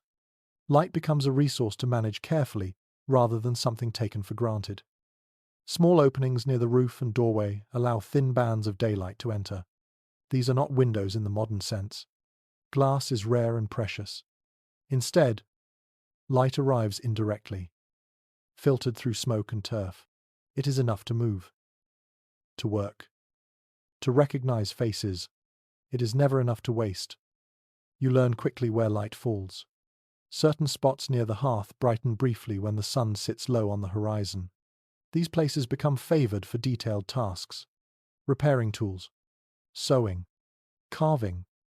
People shift with the light instinctively, following it across the floor as the day passes. There is archaeological evidence suggesting that longhouse entrances were often positioned to capture as much winter light as possible without inviting wind. Doorways face carefully chosen directions. A few degrees matter. This attention to light helps maintain daily rhythm when daylight lasts only hours. You notice how darkness changes behavior. Movement slow. Voices soften. Energy is conserved. People do not rush. Winter rewards patience. Fire becomes a companion to light rather than just warmth. Flames illuminate faces from below, casting long shadows on walls and beams. Expressions appear stronger. Stories feel closer. Even routine conversations take on weight in flickering light. There is a lesser-known detail revealed by soot patterns. Areas used for fine work show lighter staining, suggesting they were positioned to receive better light and airflow. These subtle traces allow modern observers to map daily life long after voices fade. You imagine children learning to judge time by fire and light. They know when it is morning by how embers glow. They know when evening approaches by how shadows lengthen. This knowledge is embodied rather than taught. Darkness also shapes sleep. People rest more. Night extends. Without artificial lighting, bodies follow natural cycles more closely. This reduces strain. Winter becomes a season of inward focus. Some scholars suggest that extended darkness contributed to strong oral traditions. Storytelling filled the visual gap. Words painted images when eyes could not. This fits well with the longhouse environment, where sound carries gently and attention is shared. You think about how fear behaves in darkness. Unknown shapes loom. Sounds feel larger. The longhouse counters this by compressing space. Walls are close. People are near. Firelight moves. The mind settles. There is debate about whether Vikings suffered from seasonal melancholy. Evidence is indirect. What is clear is that architecture responded to psychological needs as much as physical ones. Warmth and light both mattered. You notice how tasks are organized around light availability. Heavy labor waits for brighter hours. Quiet work fills darker times. Winter imposes structure without words. You imagine standing near the doorway, watching snow reflect faint light back inside. Even moonlight matters. Snow brightens the world slightly, offering relief from complete darkness. Doors open rarely and briefly. Each opening risks losing heat and light. People plan movements carefully. Children learn not to linger. There is a comforting predictability to this. The longhouse buffers extremes. Darkness outside becomes manageable inside. You sit again, letting eyes adjust. Shapes emerge slowly. Familiar outlines of posts and beams reassure. This place is known. Known spaces reduce fear.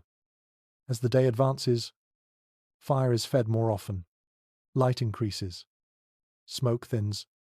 Work resumes. You sense that managing light is not passive. It is an active skill. Positioning. Timing. Attention. Soon, the focus will shift to how food supports this winter existence. Light and warmth sustain daily life, but nourishment keeps bodies strong enough to endure the cold. As the dim winter day settles into its brief peak, attention turns naturally toward food. Warmth and light keep you alive, but nourishment keeps you moving. In winter, eating is not about variety or pleasure. It is about continuity. The longhouse becomes both kitchen and pantry, holding what was gathered months earlier with careful foresight.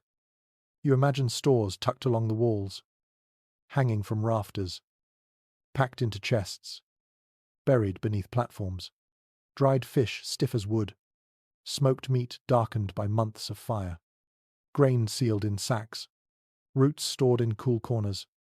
Each item represents summer labor preserved against winter hunger. There is solid archaeological support for this image. Excavations reveal storage pits, hooks, and containers integrated into living spaces. Food was kept close, not for convenience alone, but for protection.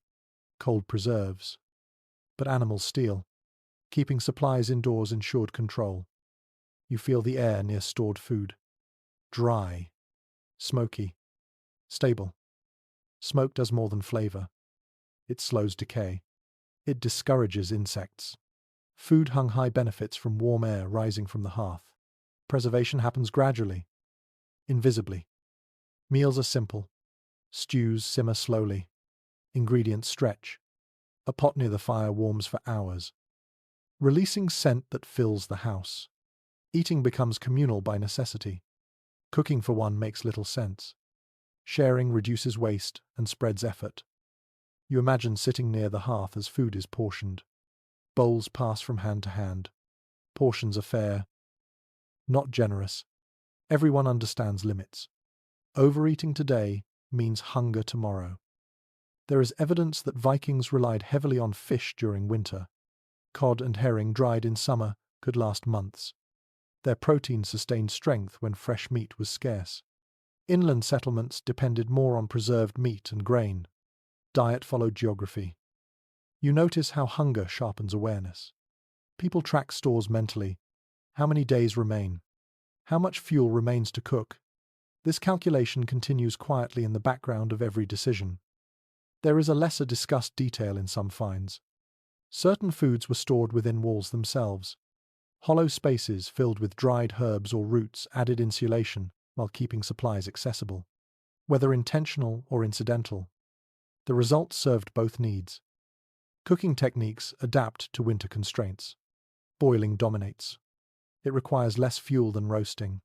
It uses tough cuts effectively. Stews extract nutrients slowly, maximizing value. You imagine the sound of a pot bubbling gently. Steam rises, adding moisture to dry air. Smell lifts spirits. Even simple meals feel sustaining. There is discussion among historians about how monotonous winter diets were. Some argue that variety was limited and nutrition poor. Others point out the use of fermented foods, dairy, and preserved plants that added complexity. The truth likely varied by region and year. You think about salt, valuable and carefully rationed. It preserves food and replaces minerals lost through sweat even in cold. Salt appears in trade records and archaeological traces, emphasizing its importance. Children learn to eat what is available. Preferences matter little. Hunger teaches flexibility. Complaints fade quickly. You notice how eating schedules align with light and fire. Meals cluster around times when the hearth is strongest.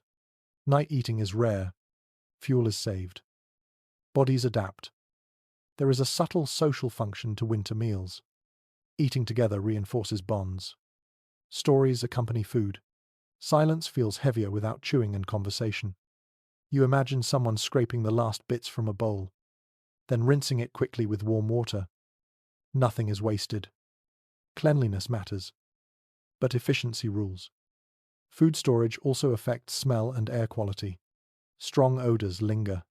Smoke balances them. The longhouse scent becomes layered and familiar. There is evidence that some foods were reserved for special moments even in winter. A small portion of dried fruit, a bit of honey. These treats punctuate monotony, offering psychological relief. You consider the emotional weight of food scarcity. Anxiety rises when stores thin. Relief spreads when rations hold.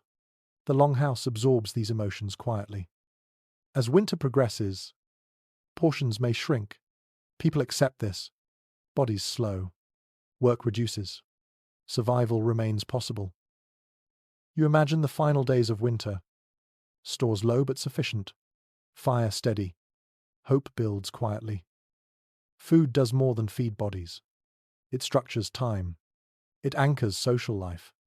It provides comfort when light and warmth falter. As you sit near the hearth, bowl empty, you realize that winter eating is an extension of architecture. Storage, smoke, heat, and sharing all intertwine.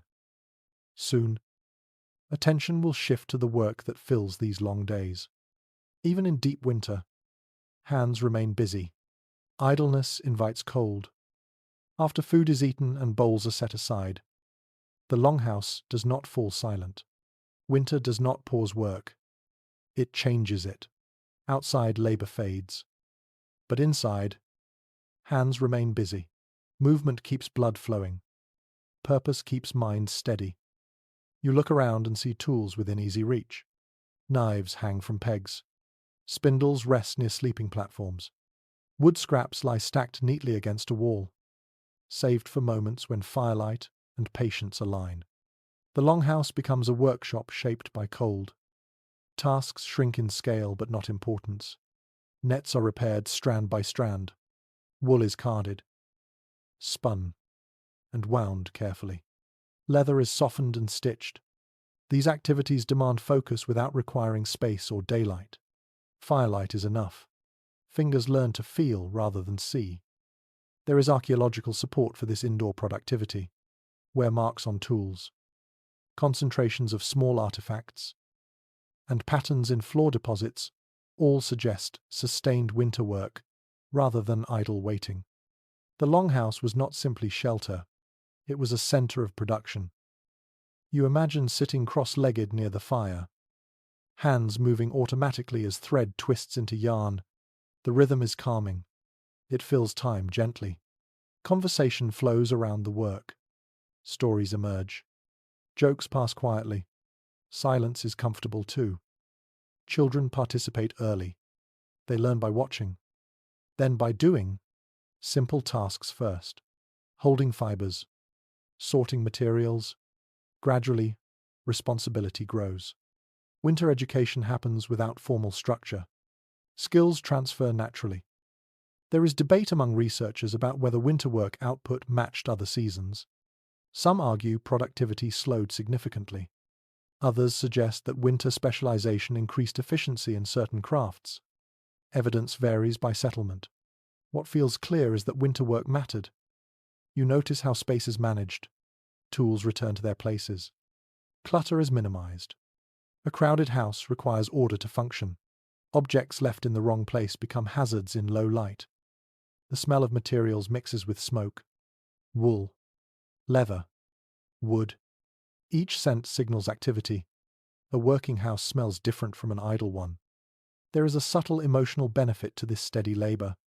It gives days shape. It prevents restlessness. When weather traps people indoors for weeks, purpose becomes as vital as warmth. You imagine someone carving quietly, shaping a handle or small object. Wood shavings fall softly. The sound is gentle. Firelight reflects off fresh cuts. The piece grows slowly. Some oral traditions emphasize winter as a time for crafting items used later in trade or travel. Whether exaggerated or not, this aligns with archaeological finds of unfinished goods stored indoors. Winter becomes preparation for movement when thaw arrives. You think about gender roles within this space. While tasks may differ, work overlaps. Everyone contributes. Boundaries blur when survival demands cooperation. There is also repair work. Tools break. Clothing tears. Winter is the time to mend rather than replace. This extends resource life. It also reinforces knowledge of how objects function. You notice how the fire influences work placement. Tasks needing warmth move closer. Tasks needing space drift outward. People shift positions throughout the day, following comfort rather than strict assignment. The longhouse hums quietly. Not loud, but alive. This background activity creates a sense of continuity. Days pass without stagnation. You imagine a particularly harsh stretch of weather.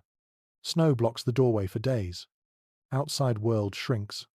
Inside, work intensifies.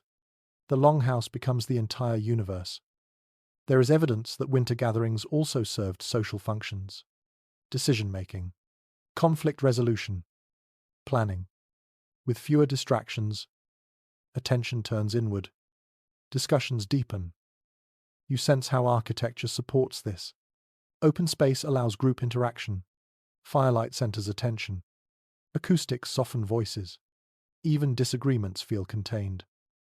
You think again about children listening from sleeping platforms, absorbing conversations, learning values, learning history. Winter storytelling intertwines with work. There is disagreement among historians about how strictly seasonal tasks were divided. Some argue for rigid cycles. Others suggest flexibility based on need. The longhouse seems to support adaptation rather than rigidity. As hours pass, fire dims and brightens. Hands tire. Then resume. Work slows toward evening. You feel the quiet satisfaction of effort. Winter work does not produce immediate reward, but it builds future security. That knowledge steadies the mind. As darkness returns fully, tasks wind down, tools are set aside, bodies stretch, fire is adjusted for night.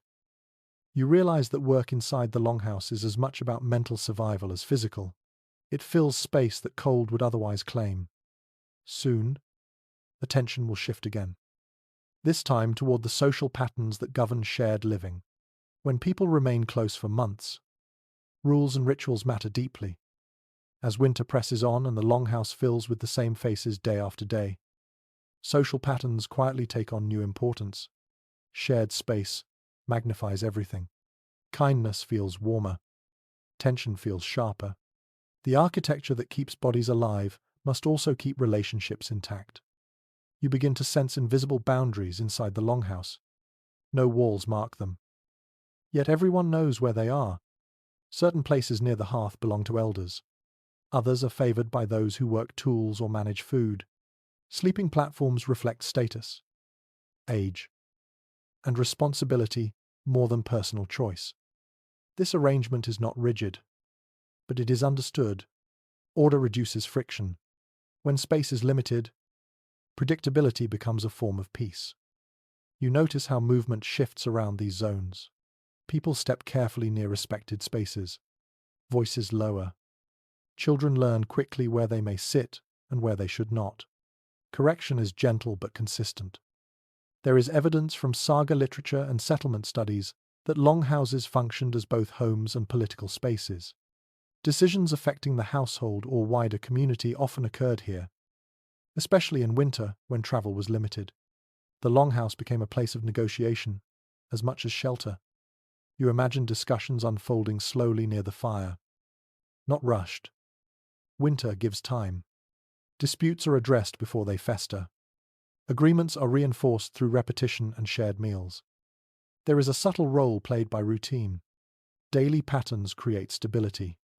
People rise, work, eat, rest in familiar cycles. This reduces uncertainty.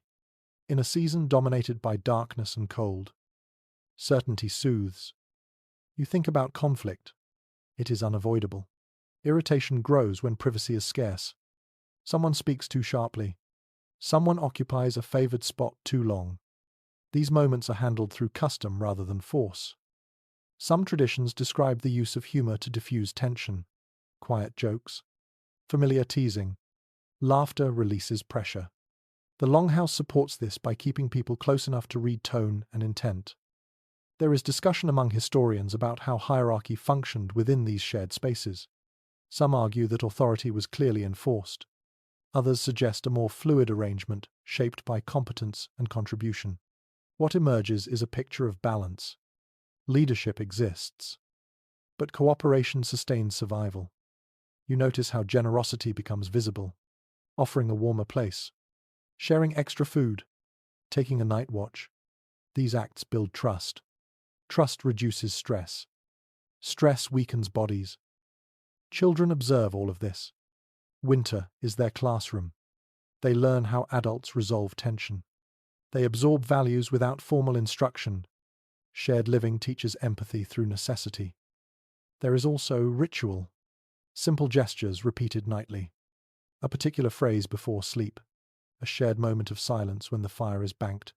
These small acts mark time and provide comfort. You imagine a night when a storm rages outside. Wind howls. Snow slams. Inside, people draw closer. Fear is shared, making it smaller. Someone speaks quietly. Another nods.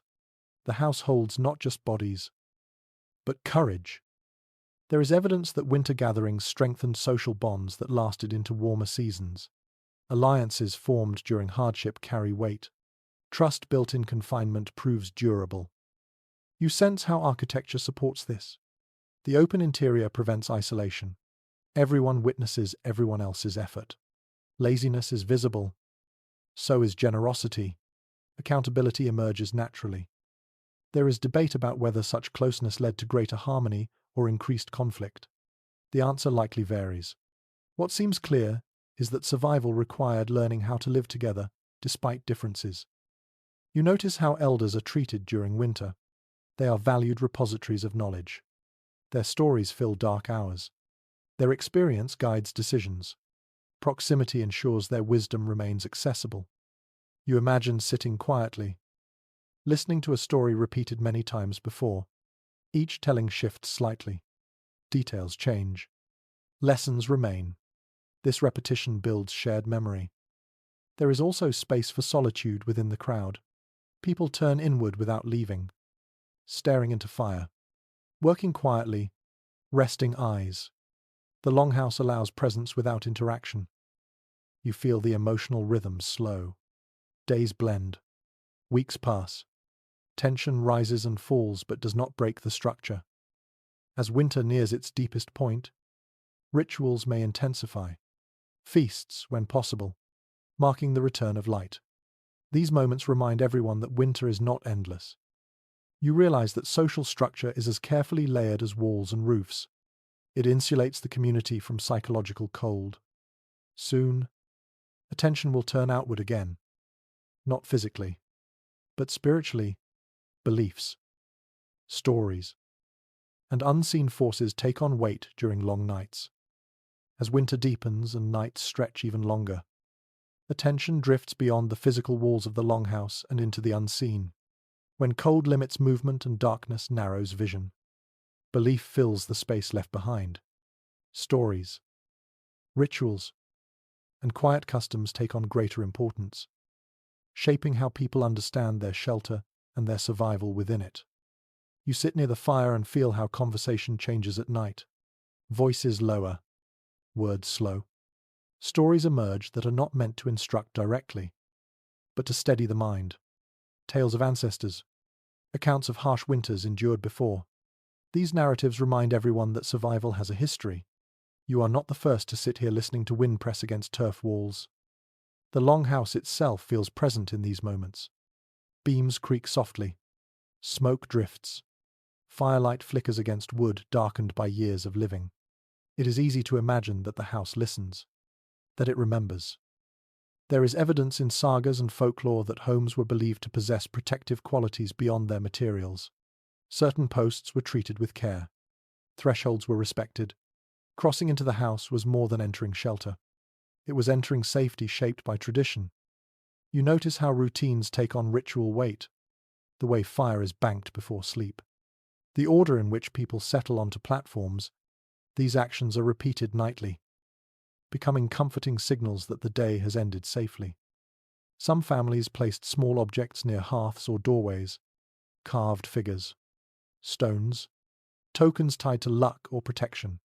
Whether symbolic or psychological, these items offered reassurance when storms howled and the outside world felt hostile.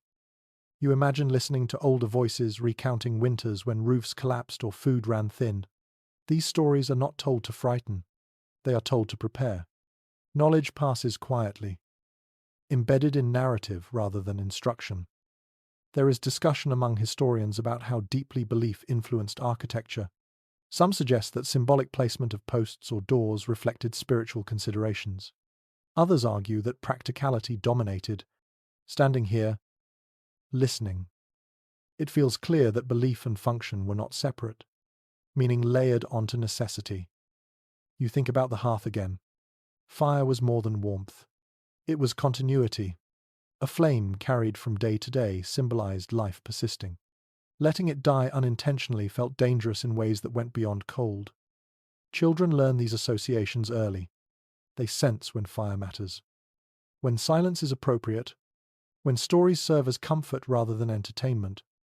The Longhouse encourages this shared belief space. Open interiors allow everyone to hear, to feel included. No one is isolated with fear. Collective listening reduces anxiety. You imagine nights when storms seem endless. Wind rattles turf. Snow presses hard. Inside, someone begins a familiar story. The rhythm calms breathing. Attention shifts inward. Fear loosens its grip. There is evidence that winter gatherings reinforced cultural identity. Shared myths and values repeated during confinement strengthened group cohesion. This mattered deeply in a world where cooperation ensured survival. You notice how belief also shapes behavior. Respect for the house encourages maintenance. Careful treatment of posts and roof reflects gratitude as much as caution. A respected shelter is better cared for.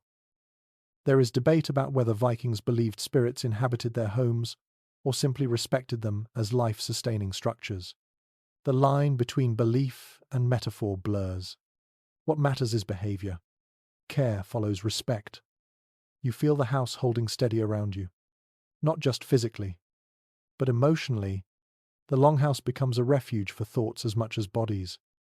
As night continues, stories fade. Fire dims. Silence returns gently. Sleep follows more easily when minds are settled.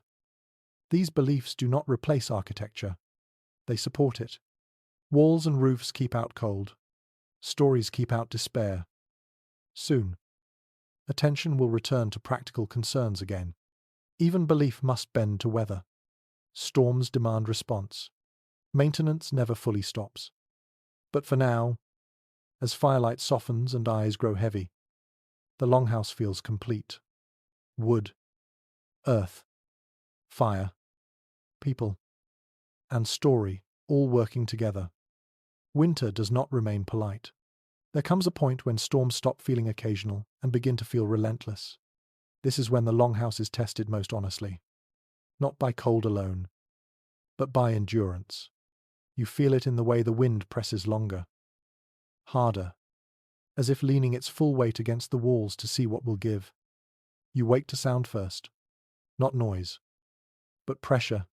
A deep, constant push. Snow is falling thickly now. Driven sideways. Outside. The landscape is erased. Inside. The house responds with creaks and low groans that no longer alarm you. These sounds are familiar. They mean the structure is flexing, not failing. You sit up slowly, listening. Snow slides from the roof in heavy sheets. The sound lands dull and reassuring. This is what the steep roof was made for. Weight does not linger where it can cause harm. Someone is already awake, moving quietly toward the hearth. Embers are coaxed back to life. Light grows. Warmth follows. The house responds almost immediately, as if relieved. Storm days change routine. No one plans to go outside unless absolutely necessary. Doors remain closed.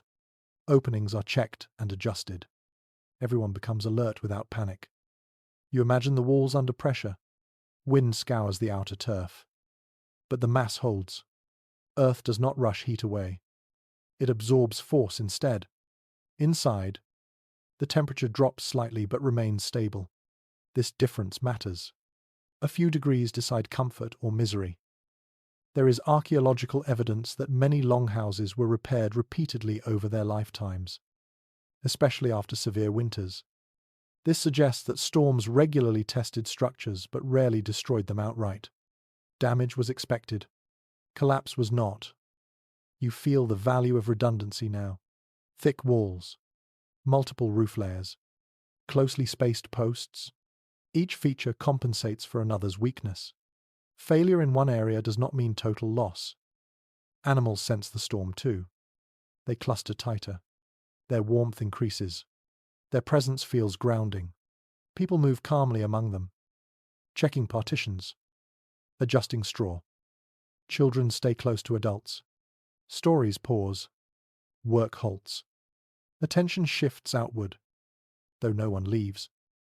There is a subtle shift in conversation during storms. Words become practical. Questions focus on roof sound, wind direction, snow depth. Experience speaks. Fear stays controlled. You imagine someone stepping briefly outside despite the storm. They wrap tightly. They move fast. The door opens just enough. Cold crashes inward like water. Snow swirls across the floor. Then the door closes. Inside, warmth recovers slowly, steadily. This moment reinforces trust in the structure. The house absorbs the shock and returns to balance. There is discussion among historians about how often longhouses failed catastrophically. Evidence suggests collapse happened, but less frequently than expected. The combination of slope, weight, and flexibility created resilience rather than rigidity. You notice how fatigue feels different during storms. Bodies tense. Listening becomes work. Even rest carries vigilance. But the longhouse reduces this strain.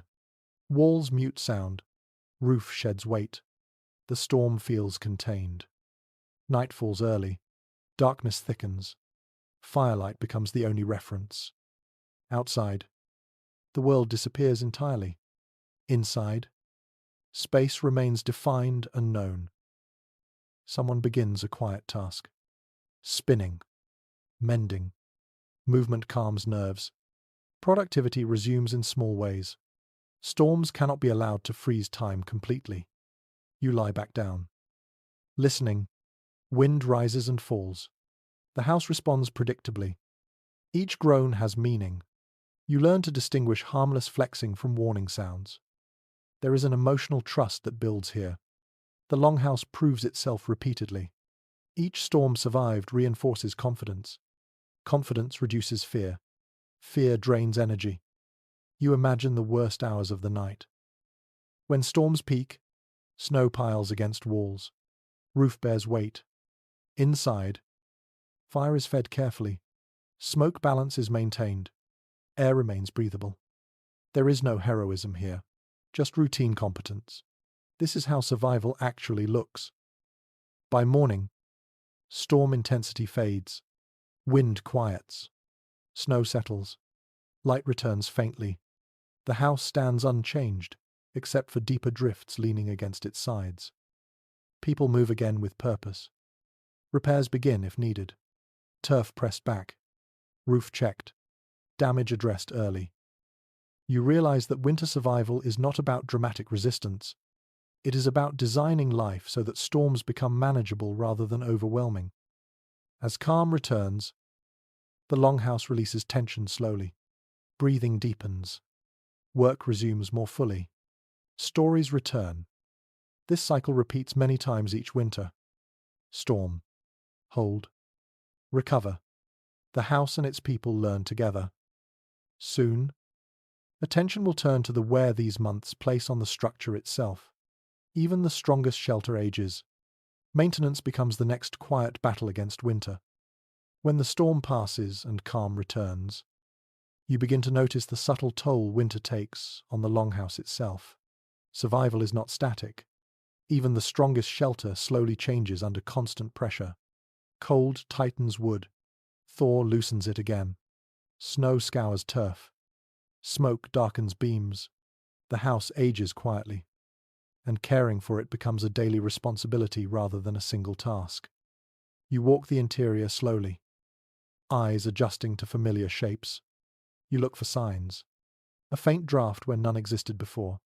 A darker patch on the wall where moisture has settled. A beam that creaks a little louder than it did last season. These details matter. Ignoring them invites bigger problems when winter is least forgiving. Maintenance does not wait for spring. It happens whenever conditions allow. Someone presses loose turf back into place. Another adds fresh clay to a seam where light shows through. These repairs are small, almost invisible, but they preserve warmth and stability. There is strong evidence from excavated sites that longhouses underwent constant minor repair. Layers of turf show replacement cycles. Posts reveal reinforcement. Floors are resurfaced repeatedly. This suggests that Viking homes were not built once and abandoned to fate. They were tended like living things. You imagine the rhythm of these tasks. Not urgent. Not rushed. Someone notices an issue. It is addressed that same day or the next. This prevents accumulation. Winter rewards attention. You feel how cold exaggerates weakness. A tiny gap becomes a stream of air. A damp patch spreads quickly. Maintenance is not optional. It is survival practice. Tools for repair remain close at hand. Clay mixtures kept warm enough to remain workable. Spare turf stacked near the house. Wood wedges ready to tighten joints. Preparation extends beyond initial construction. There is a quieter lesson here. Building the longhouse was only the beginning. Keeping it functional required continuous effort. Shelter was not a finished object. It was a relationship. You imagine a particularly cold morning when frost creeps along the interior wall. Someone notices and traces it back to a thinning turf layer. Repairs begin immediately. Fingers numb. Work slow. But when finished, warmth returns. Some researchers suggest that this constant maintenance created deep familiarity with the house. People knew every sound, every slope, every weakness. This knowledge reduced anxiety. Nothing felt unpredictable. You think about children growing up watching these repairs, learning where to look. What mattered? They absorb this awareness naturally, becoming future caretakers of similar shelters. Maintenance also extends to the roof. Snow weight shifts turf. Wind lifts edges. Whenever weather allows, someone climbs carefully, pressing sod back into place, adding weight where needed. This work is dangerous but necessary. There is debate about how often roofs were fully rebuilt. Evidence suggests partial replacement was more common than complete reconstruction. This allowed houses to last generations, evolving rather than restarting. You feel appreciation for the materials again. Wood allows adjustment. Turf can be replaced easily. Clay responds to moisture. Each material supports repair rather than resisting it. Inside, soot continues to build. This is not cleaned aggressively. It protects wood. It seals gaps. Cleanliness yields to function. You notice how maintenance tasks also structure time. They give purpose during long weeks of confinement.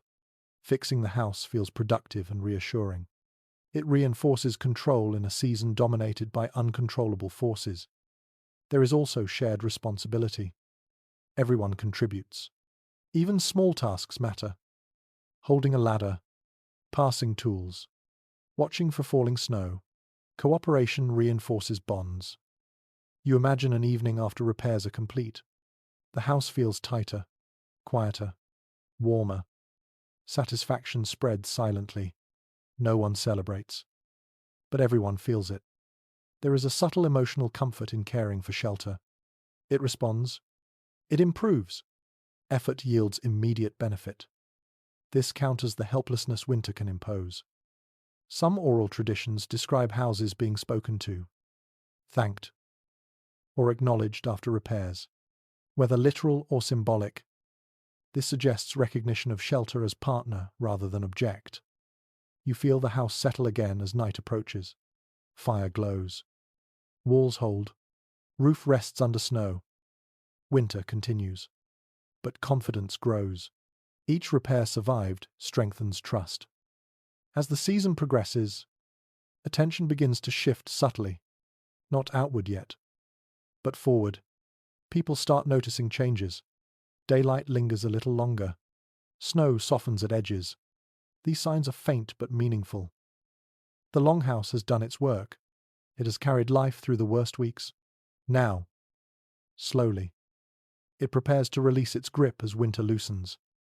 Soon, attention will turn to the subtle transition from confinement to movement, from inward focus to outward possibility. The house will remain central, but its role will change. For now, as repairs settle and fire steadies, you rest again, confident that the shelter around you remains ready for whatever winter still holds. As winter continues to stretch, you begin to notice how subtle regional differences shape Longhouse life. Not every house is identical. Fjords, plains, and forests each impose their own rules. Builders adapt instinctively, responding to environment in ways that outsiders might overlook. You imagine traveling from one settlement to another. Roofs shift in angle. Turf thickness varies. Post spacing changes. Walls lean differently. Each choice reflects local conditions. Wind direction, snow load, and available timber all influence design. Even soil type can dictate how posts are anchored or which side receives more protection from storms. There is strong archaeological evidence that these variations were practical. Coastal houses often have shallower turf layers because salty winds prevent heavy accumulation. Inland houses carry heavier sod and steeper roofs to shed snow more efficiently. Builders read their environment carefully, applying lessons learned over generations. You notice how these regional choices extend to interior life. Sleeping platforms may be higher in colder regions to catch rising warmth. Animals may be housed closer in less temperate areas. Storage patterns shift depending on which foods are most reliable locally. The Longhouse is a living map of adaptation. Some scholars point out that cultural factors also influence construction. Local traditions shape roof decorations, hearth placement, and even the sequence of daily tasks. Function and identity intertwine. The house is practical and expressive at once. You imagine a day when a stranger visits from another region. They immediately notice differences. Subtle smells, distinct layout, slightly varied floor texture. These differences communicate information silently. They tell who has learned what, and which strategies have been tested against local winter challenges. There is a less discussed advantage to regional adaptation. It encourages observation and experimentation. Even small deviations from standard practices reveal weaknesses or opportunities. The Longhouse evolves slowly as people respond to real experience. You picture children growing up absorbing these subtle variations. They notice that even slight differences affect comfort or efficiency. They learn the local language of walls, roofs, and fire before they learn formal lessons. These skills are both practical and cultural. Animals also reflect these regional strategies.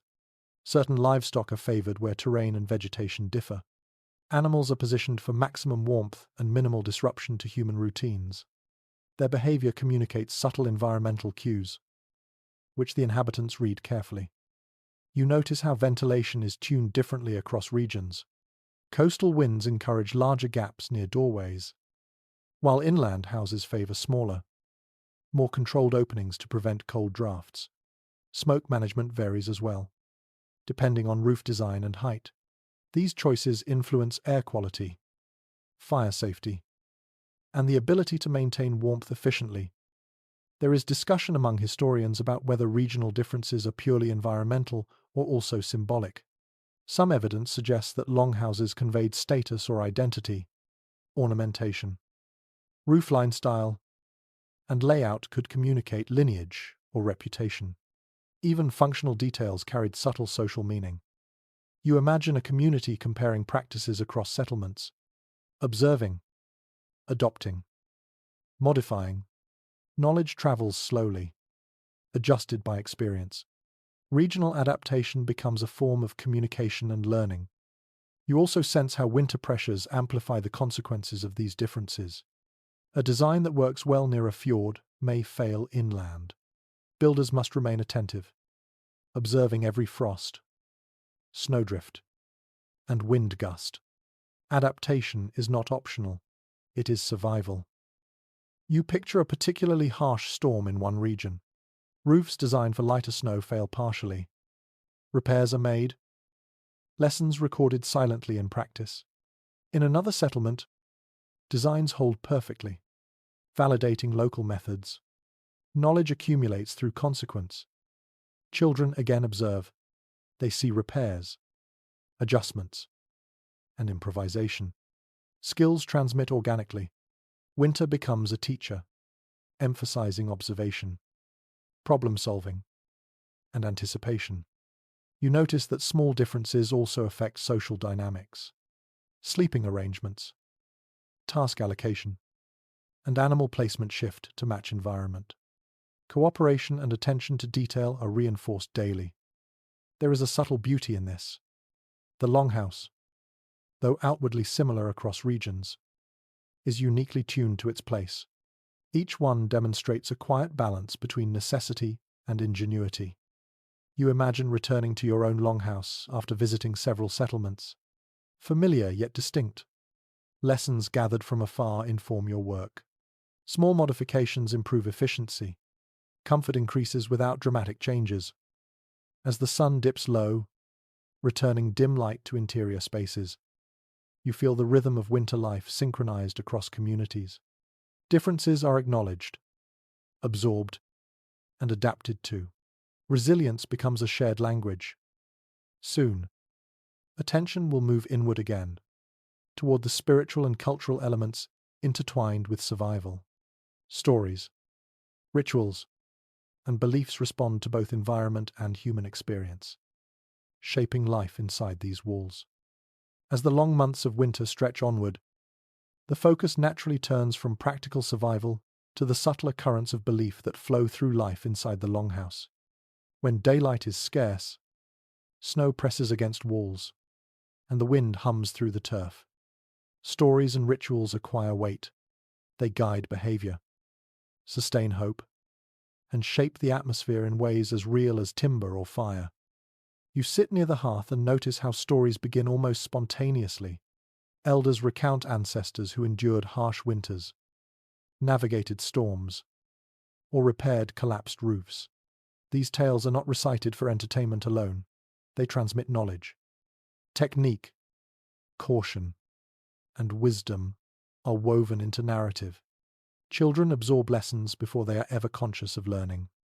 There is evidence from both archaeology and oral history that objects placed within the longhouse held symbolic meaning.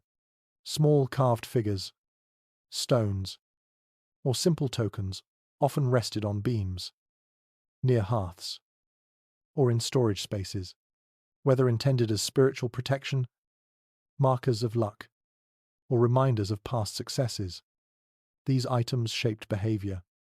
Care of the house was inseparable from respect for unseen forces. You imagine the quiet rhythm of winter nights, punctuated by ritualized routines. Feeding the fire becomes an almost ceremonial act. Checking turf layers on the roof or walls is undertaken with attentiveness that borders on reverence. Even sweeping the floor, replacing straw, or tending animals takes on a ritual cadence when repetition spans weeks and months. Some accounts suggest that minor ceremonies accompany major seasonal transitions. The return of light after the winter solstice might be marked with small feasts or gatherings by the hearth. Fire, food, and warmth intertwine with meaning. Survival is not solely physical, it is cultural and psychological as well. You notice how belief intertwines with practical knowledge. For example, certain posts or corners of the longhouse were treated carefully, sometimes painted or carved, sometimes left untouched. These spaces were associated with protection or ancestral presence.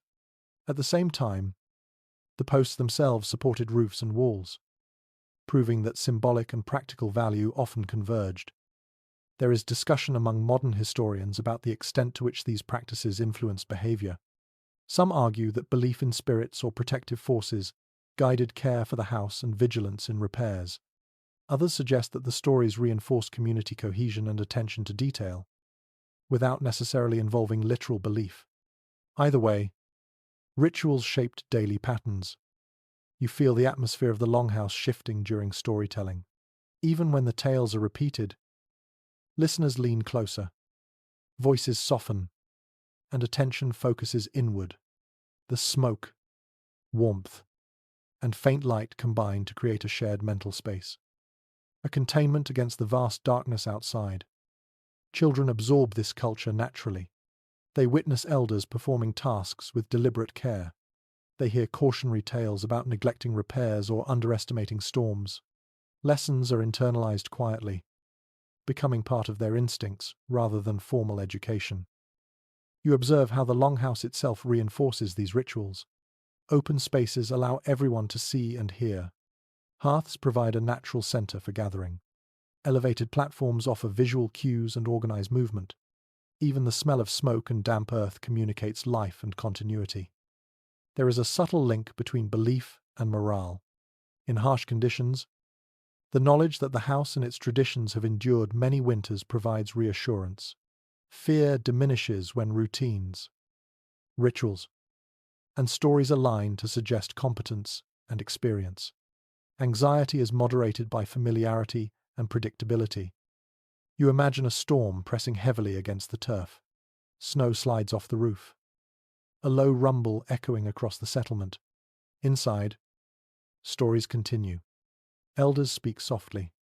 Children listen. Adults adjust fuel and insulation. The combination of fire, architecture, and ritual creates a protective environment, both physically and psychologically. Some traditions emphasize giving thanks for the house itself, the materials it is built from, and the labor invested in maintaining it, whether literal or symbolic. These acknowledgements reinforce attention and care. People treat the structure with respect, knowing that survival depends on vigilance. You notice that rituals also provide markers of time. In a season when days blur into nights and weeks seem unmeasured, repeated actions banking the fire, checking walls, distributing rations structure life. Patterns become predictable, offering comfort and stability in a harsh environment. There is debate about how literally Vikings believed in spiritual protection versus how much it was a social convention. Some evidence points to genuine belief in spirits associated with thresholds, posts, and hearths. Other interpretations suggest that these practices reinforced social cohesion and obedience to practical routines. Either interpretation highlights the integration of belief into daily life. You watch the effect on children and newcomers. Learning occurs not in lectures, but through observation, participation, and immersion. They internalize caution, respect, and routine through practice and ritual. This prepares them for winters they will face as adults. You imagine the longhouse at its quietest moment, embers glowing faintly. Outside, snow presses silently. Inside, rituals continue almost imperceptibly. People adjust coverings, stir embers, or check animals. Stories whisper through memory and speech. Life continues, shaped by both necessity and belief. As night deepens, these patterns consolidate. The longhouse becomes a repository of knowledge, culture, and experience. Every wall, post, and beam holds accumulated wisdom. Every story, ritual, and action reinforces the balance between survival and continuity. Soon, attention will return to danger. Fire, light, and belief provide stability. But risk remains. Flame threatens timber.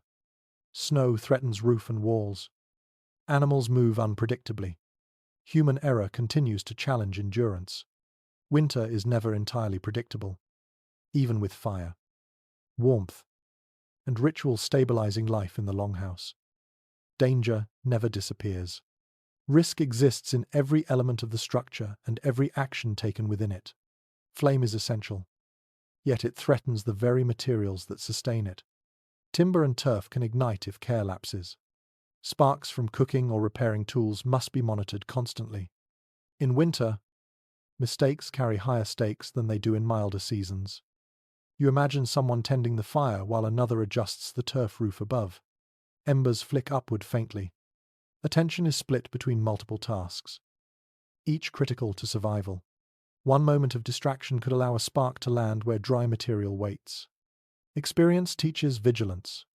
Awareness becomes habitual. There is strong evidence from excavations that longhouses were designed with fire safety in mind. Hearths were surrounded by stones and packed earth to reduce accidental ignition. Openings and ventilation were carefully measured. Roofs sloped to shed snow, but also to minimize contact with smoke or sparks. Design and caution worked together. You notice how these precautions influence behavior. People move carefully around the house. Tools are laid down deliberately. Conversations pause when attention is required. Even children, who might otherwise be restless, internalize the rules. Habit becomes protection. Smoke continues to play a dual role. It keeps warmth steady and preserves timber. Yet it is also a subtle warning system. A sudden change in smoke pattern can indicate that fire is too strong. That fuel is damp, or that wind has shifted. Reading these signals is part of life. Ignoring them has consequences. There is discussion among modern scholars about the prevalence of fires in longhouses. Some argue that evidence of destruction is minimal, suggesting effective practices. Others note that many structures leave little trace if they burn, biasing the record. Either way, vigilance appears central to survival. You imagine the moment when small sparks appear unexpectedly.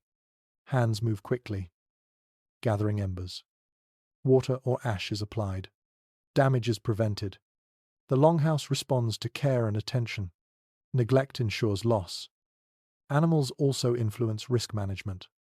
Livestock close to fire provide warmth. Yet they may panic. Sudden movement can knock tools or fuel, creating hazards. People learn to anticipate animal behavior, positioning them for safety while still gaining thermal benefit. You feel the subtle impact of living with constant risk. It sharpens awareness. Repetition reduces mistakes. Anxiety is tempered by knowledge and routine. Life becomes a balance between respect for danger and practical action. Children observe closely.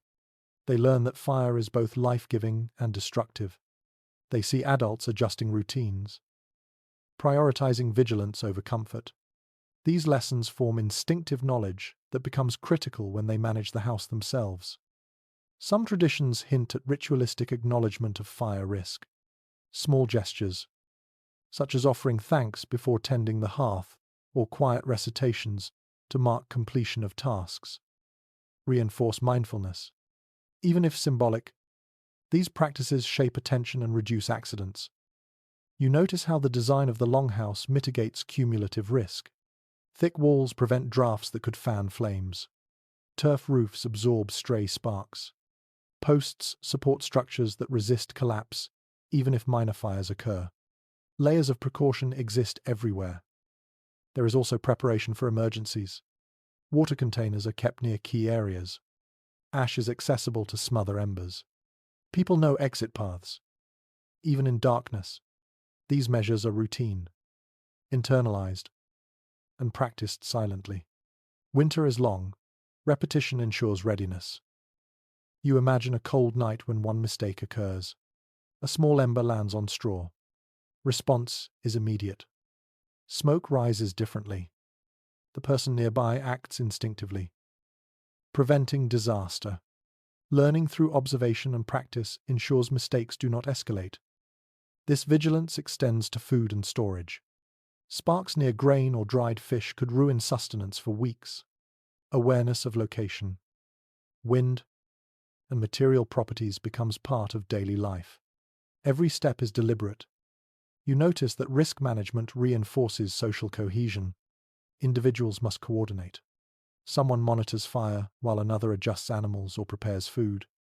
Shared responsibility strengthens bonds. Ignoring duty endangers everyone. Even with precaution, accidents happen. When they do, learning spreads quickly. The house itself records lessons through marks, repairs, and adjusted routines. Over time, experience reduces the likelihood of recurrence. You sense the psychological effect of living with controlled danger. Anxiety is tempered by capability. Confidence grows through competence. The Longhouse is not simply a shelter, it is a training ground in awareness, foresight, and cooperation. As night deepens, you feel the rhythm of vigilance settle into habit. Movements become smooth. Fire is tended automatically. Animals are checked periodically. Walls, roof, and hearth are respected constantly. Soon, your attention will turn outward again. Survival requires not only mastering internal risks, but anticipating what winter may throw against the house from beyond its walls. Storms, cold, and snow all remain active forces. The Longhouse will face them again and again. As the long weeks of winter pass, another subtle force shapes life inside the Longhouse, the rhythm of noise and quiet. Sound is never neutral here. It travels differently across timber, turf, and packed earth. The house itself seems to filter it, softening some echoes, amplifying others. Living in this space requires awareness of both what is spoken and what remains unspoken. You notice the way conversations shift naturally. Voices near the hearth are calm, deliberate. Words spread slowly through the central aisle. Sounds from the animal end remain muted. This natural partitioning allows multiple activities to occur simultaneously without chaos. A quiet order emerges organically. Even footsteps matter. Wooden floors creak under weight. Heavy steps draw attention. People move carefully, not out of fear, but because the house itself demands mindfulness. Silence signals attentiveness, but it can also be a warning. Unusual sounds alert everyone to changes in wind, snow, pressure, or animal behavior. There is evidence that such acoustics were well understood, even if implicitly. Wear patterns in floorboards and placement of sleeping platforms suggest deliberate planning to manage sound. Where children slept, vibrations from movement were minimized. Work zones were placed to reduce disruption. You imagine lying on a sleeping platform while someone sharpens tools nearby. The rhythm is familiar. The noise is part of the night, almost comforting. Breathing is easier when predictability prevails. Disorder in sound, by contrast, creates tension. The Longhouse mediates both extremes. Animals add complexity to this auditory environment. Cattle shift, sheep murmur, goats shuffle. Their sounds become part of the Longhouse language. Movement is read instinctively, providing information about comfort, health, or the weather outside. Children learn to interpret these signals before they can fully understand abstract concepts. Some historians suggest that awareness of sound may have influenced internal architecture. Platforms, walls, and partitions were positioned not only for warmth or light, but to control acoustics. A soft creak, a muffled shout, or the subtle rustle of fur all communicate survival-critical information. You notice how nighttime sounds differ from daytime activity. In darkness, every creak, cough, and whisper carries weight. People adjust their behavior instinctively. Light and heat create safety, but sound reminds occupants to remain alert without panic. This balance shapes both movement and interaction. There is a subtle educational component as well. Children absorb patterns of sound, learning timing, attention, and consequence. They understand when to speak, when to move, and when to remain still. Winter life teaches this through lived experience rather than formal instruction. You observe how this rhythm affects work. Tasks are timed around periods of quiet and activity. Spinning or sewing occurs in rhythm with other activities, minimizing interference. Conversations flow gently around these movements, coordinated by awareness and habit. Even fire contributes to the acoustic environment. Crackling and popping are indicators of fuel and airflow. Someone accustomed to the house can detect small deviations, a change in sound signals that embers are too dry, wood is misaligned, or wind has shifted unexpectedly. Listening becomes a survival tool. You imagine a storm outside. Wind rattles roof timbers. Snow strikes walls. Inside, humans and animals adapt to the noise. Distinguishing between natural creaking and potential danger becomes essential. Vigilance is subtle, learned, and continuous. There is discussion among scholars about the importance of communal listening in maintaining cohesion. Shared auditory experience aligns attention and reinforces social bonds. People are aware not only of their own presence, but of the ongoing activity of others. Coordination occurs naturally, reducing accidents and misunderstandings. You notice that during particularly long nights, sound also provides comfort. The familiar murmur of conversation, the crackle of fire, and the low breaths of sleeping animals create a reassuring environment. Even in extended darkness, these auditory cues maintain psychological balance. Children learn to navigate this environment. Their senses become finely tuned to minor variations in noise. They recognize when someone is approaching, when embers require tending, when animals are restless. This awareness integrates into skill sets that will support them as adults responsible for the household. You imagine a night when multiple tasks occur simultaneously. Someone spins wool near the fire. Another checks food stores. Children quietly practice simple chores. The rhythm is layered, complex, and harmonious. Noise and silence coexist productively. You begin to appreciate that this acoustic awareness is as critical as fire or insulation. Heat preserves bodies. Food sustains them. Sound preserves attention, coordination, and safety. The longhouse functions as a living organism, with inhabitants attuned to its rhythms. Soon, attention will shift to the seasonal changes themselves. Winter will eventually yield to thaw. The longhouse will release its grip, and movement beyond its walls will resume. But for now, sound governs time, space, and life inside. As winter continues to press outward, you begin to sense the subtle shaping of daily life by the passing of time and the rhythm of the seasons. Even deep within the protective walls of the longhouse, you feel that winter imposes its own clock. Days are short, light is scarce, and movement outside is limited. But inside, life continues according to its own measured tempo. You notice how this seasonal rhythm dictates activity. Tasks that can be performed indoors, such as weaving, mending, and food preparation, dominate the day. Even movement is choreographed by necessity.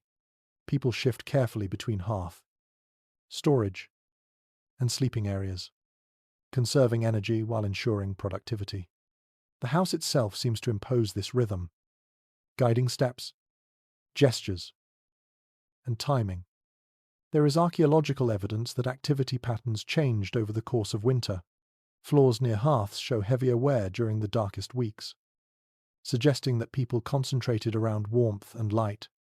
Platforms and sleeping areas are used more evenly as winter progresses, indicating adaptive strategies for maintaining heat and comfort. You imagine the subtle psychological effects of this routine. Repetition creates stability in an otherwise harsh and unpredictable environment. Time becomes comprehensible through actions rather than clocks. Feeding animals, tending the fire, repairing structures, and preparing meals mark the passage of days. These repeated cycles give life meaning even when the world outside seems frozen and unchanging. Children learn this pattern intuitively. They observe the elders, internalize routines, and participate in communal tasks. Education occurs not in structured lessons, but through practice, observation, and participation. Children grow to understand not only practical survival but also the temporal rhythm that governs winter life. Some traditions suggest that seasonal markers are reinforced through ritual or storytelling. Certain days are set aside for reflection, minor celebrations, or communal gatherings. These moments punctuate the monotony and offer psychological relief. They also reinforce social bonds, reminding everyone that life extends beyond the immediate challenges of survival. You notice how these rhythms influence energy management. People pace themselves carefully, balancing work, rest, and sleep. Overexertion can be dangerous in freezing temperatures. So movement is deliberate. Tasks requiring more strength are undertaken when the fire is hottest, while more delicate or quiet tasks occur during low activity periods. Winter teaches efficiency through necessity. There is a subtle hierarchy to the management of seasonal routines. Elders and experienced members guide the allocation of tasks, ensuring that the workload is distributed appropriately. Respect and authority are reinforced through competence rather than imposed formality. Observation and experience dominate over rigid rules. You imagine how knowledge of these seasonal patterns integrates with physical maintenance. Roofs, walls, and floors are inspected and repaired according to cycles. Ventilation adjustments are made as temperatures fluctuate. Food stores are rotated. The house and its occupants are synchronized with environmental pressures. Even minor details matter. Snow drifts that build outside during a storm affect door placement and entrance clearance. Daylight levels influence when work begins or ends. Wind direction shapes airflow inside. Residents respond intuitively, making subtle adjustments that preserve warmth, comfort, and safety. You notice how these cycles influence social interaction. Conversations are scheduled around firelight and activity. Quiet periods allow focus on work or reflection. Communal periods encourage storytelling, discussion, or entertainment. This structuring of time reduces conflict and enhances cooperation. There is debate among scholars about how strictly these rhythms were followed. Some argue that seasonal adaptation was highly flexible, responding to immediate needs. Others suggest that long-established patterns provided stability, helping people manage both physical and psychological challenges. Evidence from multiple settlements indicates that both flexibility and consistency were essential. You observe how food consumption fits into these patterns. Meals are timed to maximize efficiency and warmth. Portions are carefully measured. Heat from the hearth is leveraged for cooking and drying. Resources are conserved strategically to last through the harshest weeks. Children learn early to anticipate these routines. They develop awareness of when to speak, when to move, and when to rest. Winter imposes discipline without explicit instruction. Behavioral patterns emerge naturally from environmental and social pressures. You imagine the quiet satisfaction of evenings when routines proceed smoothly. Fire glows steadily. Smoke escapes predictably. Food is prepared efficiently. And animals are settled securely. The house functions as intended. People move with coordination. Children observe and internalize. Safety, comfort, and continuity are reinforced through repetition. You sense how this seasonal rhythm also shapes anticipation. Even in the depths of winter, awareness of the eventual thaw begins to influence behavior. Preparations for spring are integrated into current activities. Food stores, tool maintenance, and household repairs are planned with future needs in mind. This combination of immediate survival and long-term foresight becomes embedded in the culture of the Longhouse. As night falls once again, activities wind down. Tasks are completed in order. Embers glow faintly. Walls and roof absorb heat steadily. Animals rest. Children and adults alike settle into their platforms. The Longhouse breathes quietly, a stable organism within the dynamic pressures of the environment. Soon, attention will shift toward archaeology and oral memory, the ways in which knowledge of these rhythms is preserved. The house not only shelters bodies but also records history, culture, and practice. Winter leaves its mark, both materially and socially, inside these enduring structures. Even as winter begins to wane, another layer of understanding emerges from the Longhouse. You realize that what survives most clearly through time is not just timber or turf, but memory. Archaeology and oral traditions intersect to reveal the lives, skills, and choices of those who built and inhabited these structures. The Longhouse itself becomes a repository of knowledge, preserving lessons in design, behavior, and adaptation for generations to come. You imagine the traces left behind, post holes filled with soil, faint impressions in packed earth floors, charred timbers from hearths, and displaced turf layers all tell subtle stories. Each layer is evidence of the decisions made under pressure. Where repairs were repeated, the house records trial and success. Where layouts shifted, it signals adaptation to changing needs or environments. These material clues inform modern understanding of life in harsh northern climates. There is evidence suggesting that longhouse construction evolved regionally, shaped by climate, resources, and social structure. Coastal settlements feature shallower turf layers and slightly different post spacing than inland houses. Variations in roof pitch, wall thickness, and interior layout reflect both practical adjustments and local traditions. Observing these differences allows modern researchers to infer strategies for survival and social organization. You notice how oral memory supplements these physical traces. Stories, sagas, and family accounts preserve knowledge about past winters, roof collapses, storm patterns, and successful adaptations. While the accuracy of these narratives varies, they often highlight key decisions and techniques that archaeological evidence alone cannot capture. Repetition of these stories reinforces community identity and survival strategies, blending practical knowledge with cultural continuity. Some scholars debate the relative influence of oral tradition versus material evidence. One interpretation is that stories reinforce what is physically observable, guiding behavior in subtle ways. Another perspective suggests that narratives sometimes exaggerate or mythologize experiences, obscuring practical lessons. Both contribute to a richer understanding of longhouse life, showing how experience and memory coexist. You imagine walking through a longhouse centuries after it was first built. Signs of wear and repair are evident. Floors are smooth where repeated footsteps pressed earth. Beams are darkened by smoke and age. Patches of turf have been replaced. Each mark conveys decision-making, problem-solving, and adaptation to environmental stress. The house becomes a record of survival. The interplay of memory and structure extends to social norms. Placement of sleeping platforms, hearths, and storage reflects hierarchy, cooperation, and learned practice. Elders occupy the most advantageous positions, not by decree alone, but because survival depended on experience. Children and younger members absorb routines and responsibilities through observation, embedding lessons that will carry forward. You notice how technological details persist in both material and story. Techniques for stacking turf, shaping posts, or adjusting roof pitch survive in physical remains and oral instruction.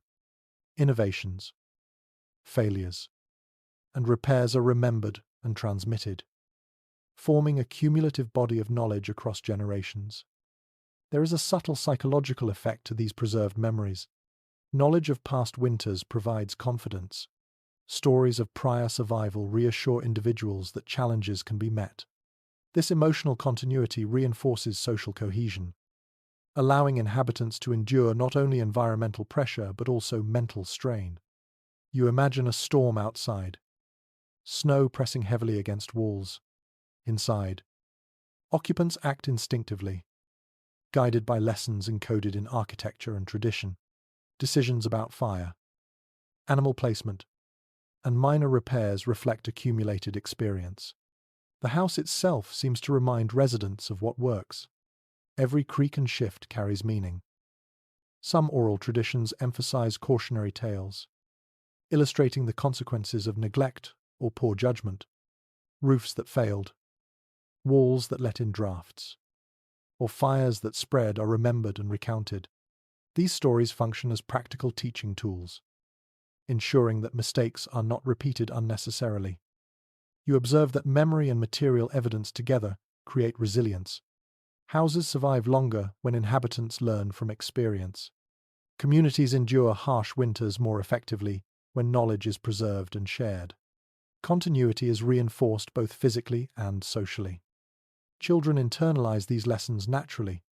They watch, participate, and repeat routines, embedding knowledge before conscious reasoning. Skills in carpentry, fire management, animal care, and daily routines are transmitted seamlessly across generations. The longhouse becomes a classroom without walls or formal instruction. You notice how this preserved knowledge interacts with seasonal rhythms. Activities in early winter are influenced by what was learned in prior years. Adjustments to ventilation, hearth management, and snow clearance reflect memory and practice. Anticipation of challenges allows residents to act proactively rather than reactively. There is also an aesthetic dimension to memory. Minor repairs, patterning of turf, and arrangement of sleeping platforms signal care and attention. These choices carry meaning, reinforcing pride, competence, and community cohesion. The longhouse embodies both function and culture. You imagine stepping back and observing the house as a holistic system. Walls, roof, fire, food, sound, and social interaction all interconnect. Each layer informs the others. Memory overlays physical structure. Knowledge accumulates quietly. Season after season, winter is harsh, but these accumulated lessons make survival possible. Soon, attention will turn to the final release of winter. As snow softens and days lengthen, the longhouse transitions from a fortress against cold to a home preparing for renewed movement. The end of the season will bring new challenges, but also liberation. At last, winter begins to loosen its grip. Snow softens. Daylight lingers longer. The longhouse, which has served as both sanctuary and school, prepares to release its occupants into a world that has changed subtly while they remained inside. The transition is slow, measured, and almost imperceptible. You notice it first in the feel of the floor underfoot, slightly softer as ice and frost recede. Then in the smell of air, sharper and fresher than the recycled scent of smoke and livestock. The house has held its lessons through weeks of darkness, cold, and routine. Now it will teach a final one movement. You imagine opening the door carefully, adjusting to the brightness without shock. Light feels generous after months of muted shadows. Snow sparkles, but the air is colder than you anticipated, reminding you that winter is not yet fully gone. Stepping outside requires patience. Each movement is deliberate. The cold presses against clothing and exposed skin. Yet it no longer feels entirely threatening. Survival has become embodied. You know how to navigate extremes. The longhouse itself seems to exhale. Beams have expanded and contracted with the passing months. Turf layers are moist but firm. Smoke-stained wood has dried in parts. The house has endured, adapting to pressure without collapse.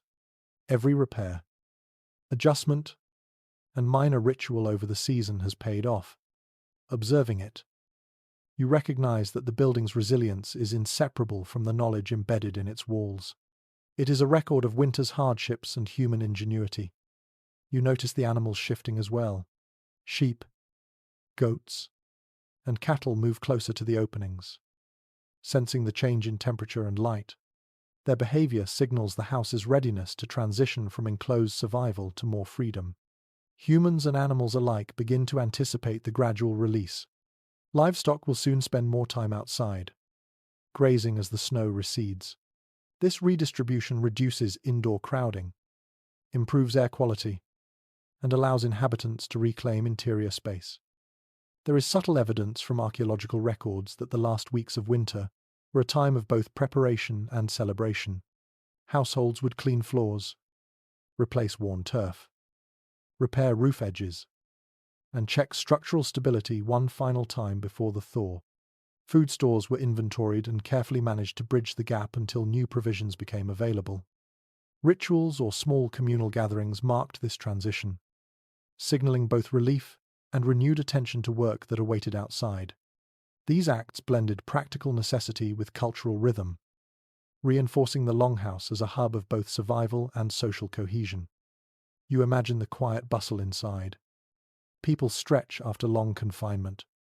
Children move more freely, exploring corners that had been restricted. Tasks become less urgent, but no less important repairing tools. Maintaining clothing, and preparing provisions for early spring expeditions. The fire continues to burn steadily, though it no longer commands as much attention. Its role shifts from critical survival to comfort. Smoke rises more leisurely, and the smell, once dense and insistent, becomes familiar and calming. Life feels lighter, yet deliberate. Every gesture carries the imprint of months of adaptation and attentive living. Outside, snow continues to melt slowly. Patches of earth and stone emerge, marking paths toward distant resources, streams, and grazing areas.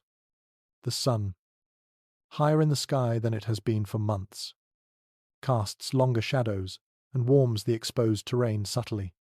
You notice how inhabitants adapt naturally to these cues. Movements are slower at first, deliberate, as bodies readjust to outdoor conditions. Cold, which once demanded constant vigilance, now functions as a gentle reminder rather than an immediate threat.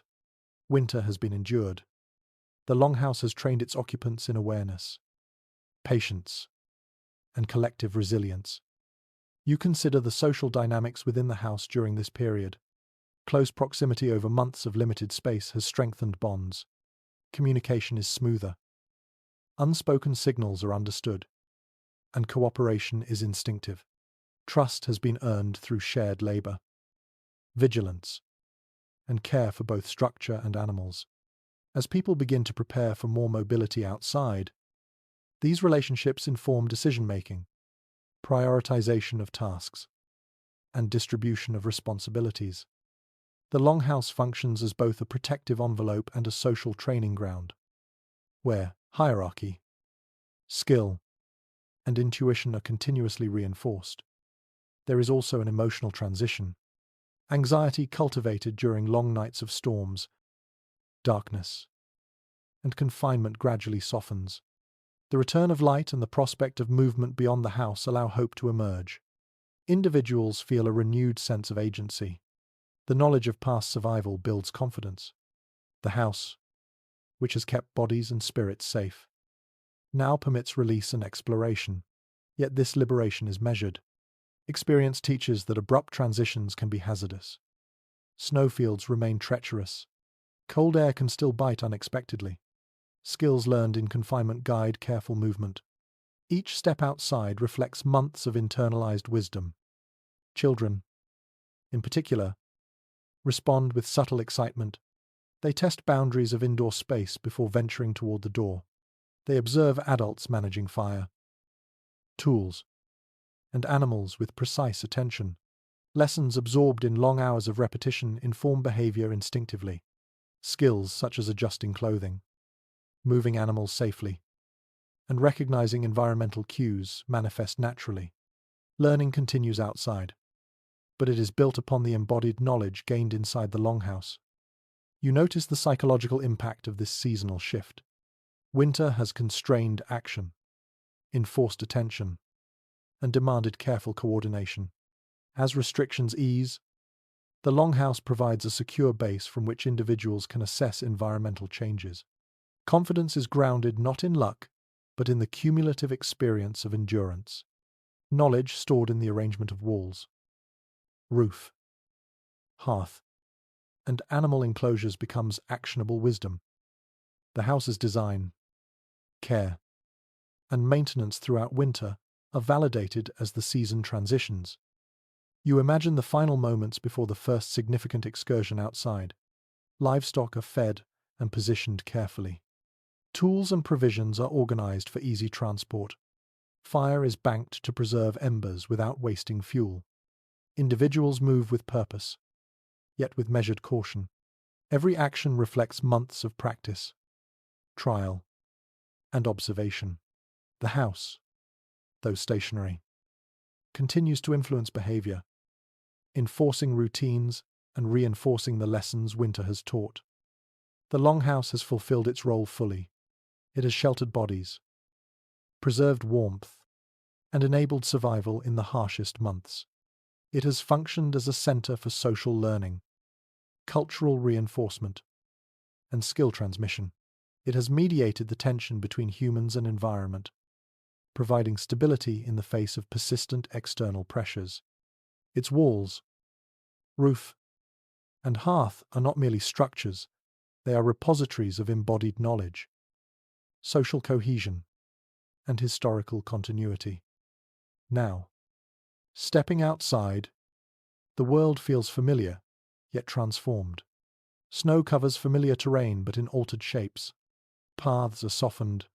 Light reveals subtle contours previously obscured. Movement is measured, deliberate, guided by skill, experience, and the quiet lessons of confinement. The longhouse releases its occupants with confidence in the skills and relationships honed over months of winter. Though winter still exerts influence through residual cold and snow, the longhouse has provided a buffer, allowing inhabitants to emerge with preparedness. The final release of winter does not come as sudden liberation, but as a gradual expansion of agency, experience, and mastery over environment. Every decision, movement, and action is informed by the continuous dialogue between human skill and architectural design. As you take this step, you reflect on the significance of this shelter beyond survival. It is both a fortress and a teacher.